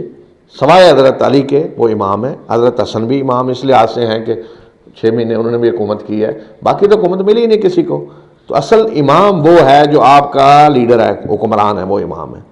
اور یہ 5 مہدی ہیں سارے۔ اسی طرح رسول اللہ صلی اللہ علیہ وسلم نے جو خوشخبری دی کہ آخری دور میں بھی اسی طرح کا کوئی حکمران آئے گا، لیڈر،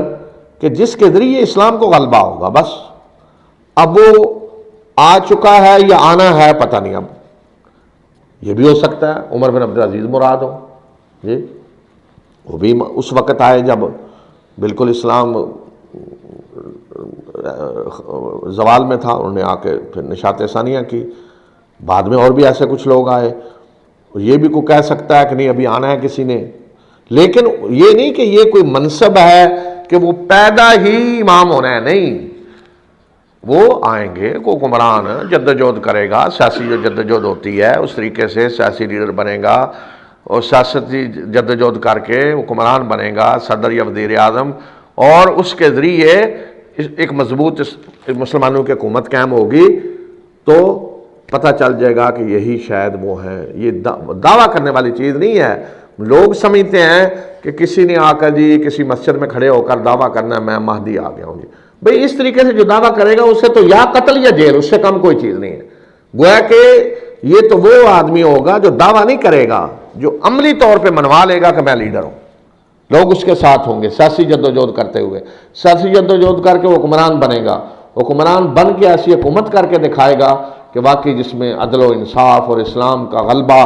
اور پھر ممکن ہے اس کی زندگی میں لوگوں کو پتہ چل جائے جی یہی وہ شخص ہے جس کے بارے میں رسول صلی اللہ علیہ وسلم نے فرمایا، کہ ممکن ہے اس کے جانے کے بعد کسی کو احساس ہو کہ ہاں جی یہی شاید وہ ہیں جن کے بارے میں رسول صلی اللہ علیہ وسلم نے فرمایا۔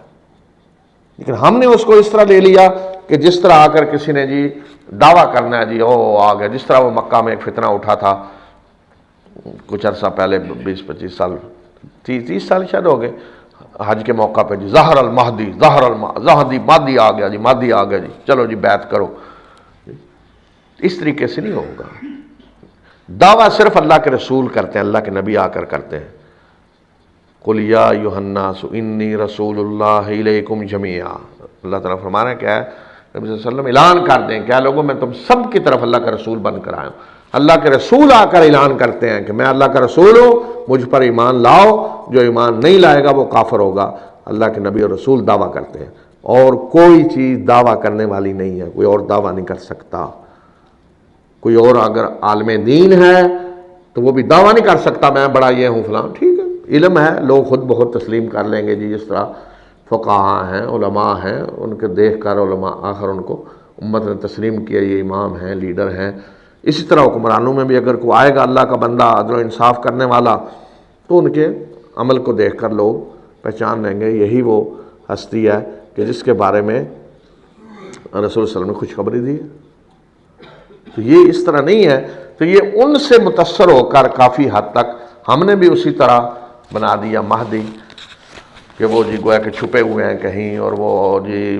نکلنا ہے انہوں نے اور آئیں گے اور پیدا ہوں گے اور پتہ نہیں پیدا ہو چکے ہیں کہ نہیں، تو ابھی بچے ہیں فلاں ہیں، کوئی اس طرح کی بات ہے۔ تو اس کا اس سے کوئی تعلق نہیں۔ اور یہ مولوی صاحب نہیں ہوں گے کوئی جو آج وہ تصور ہے نا وہ جی کہ مولوی صاحب آئیں گے نکل کے، سیاسی لیڈر ہوں گے جس طرح سیاسی لیڈر ہوتے ہیں، اور جس دور میں آئیں گے اس دور کے جو سیاسی تقاضے ہوں گے، جو طریقہ ہوگا اس طریقے سے وہ جدوجہد کریں گے۔ اگر الیکشن لڑنا ہے تو الیکشن لڑیں گے، کوئی اور طریقہ ہوگا تو اور طریقہ کریں گے اور حکومت کریں گے، اور لوگوں کو پتہ چل جائے گا کہ یہی ہے وہ۔ اس میں دعوے سے کوئی تعلق نہیں ہے۔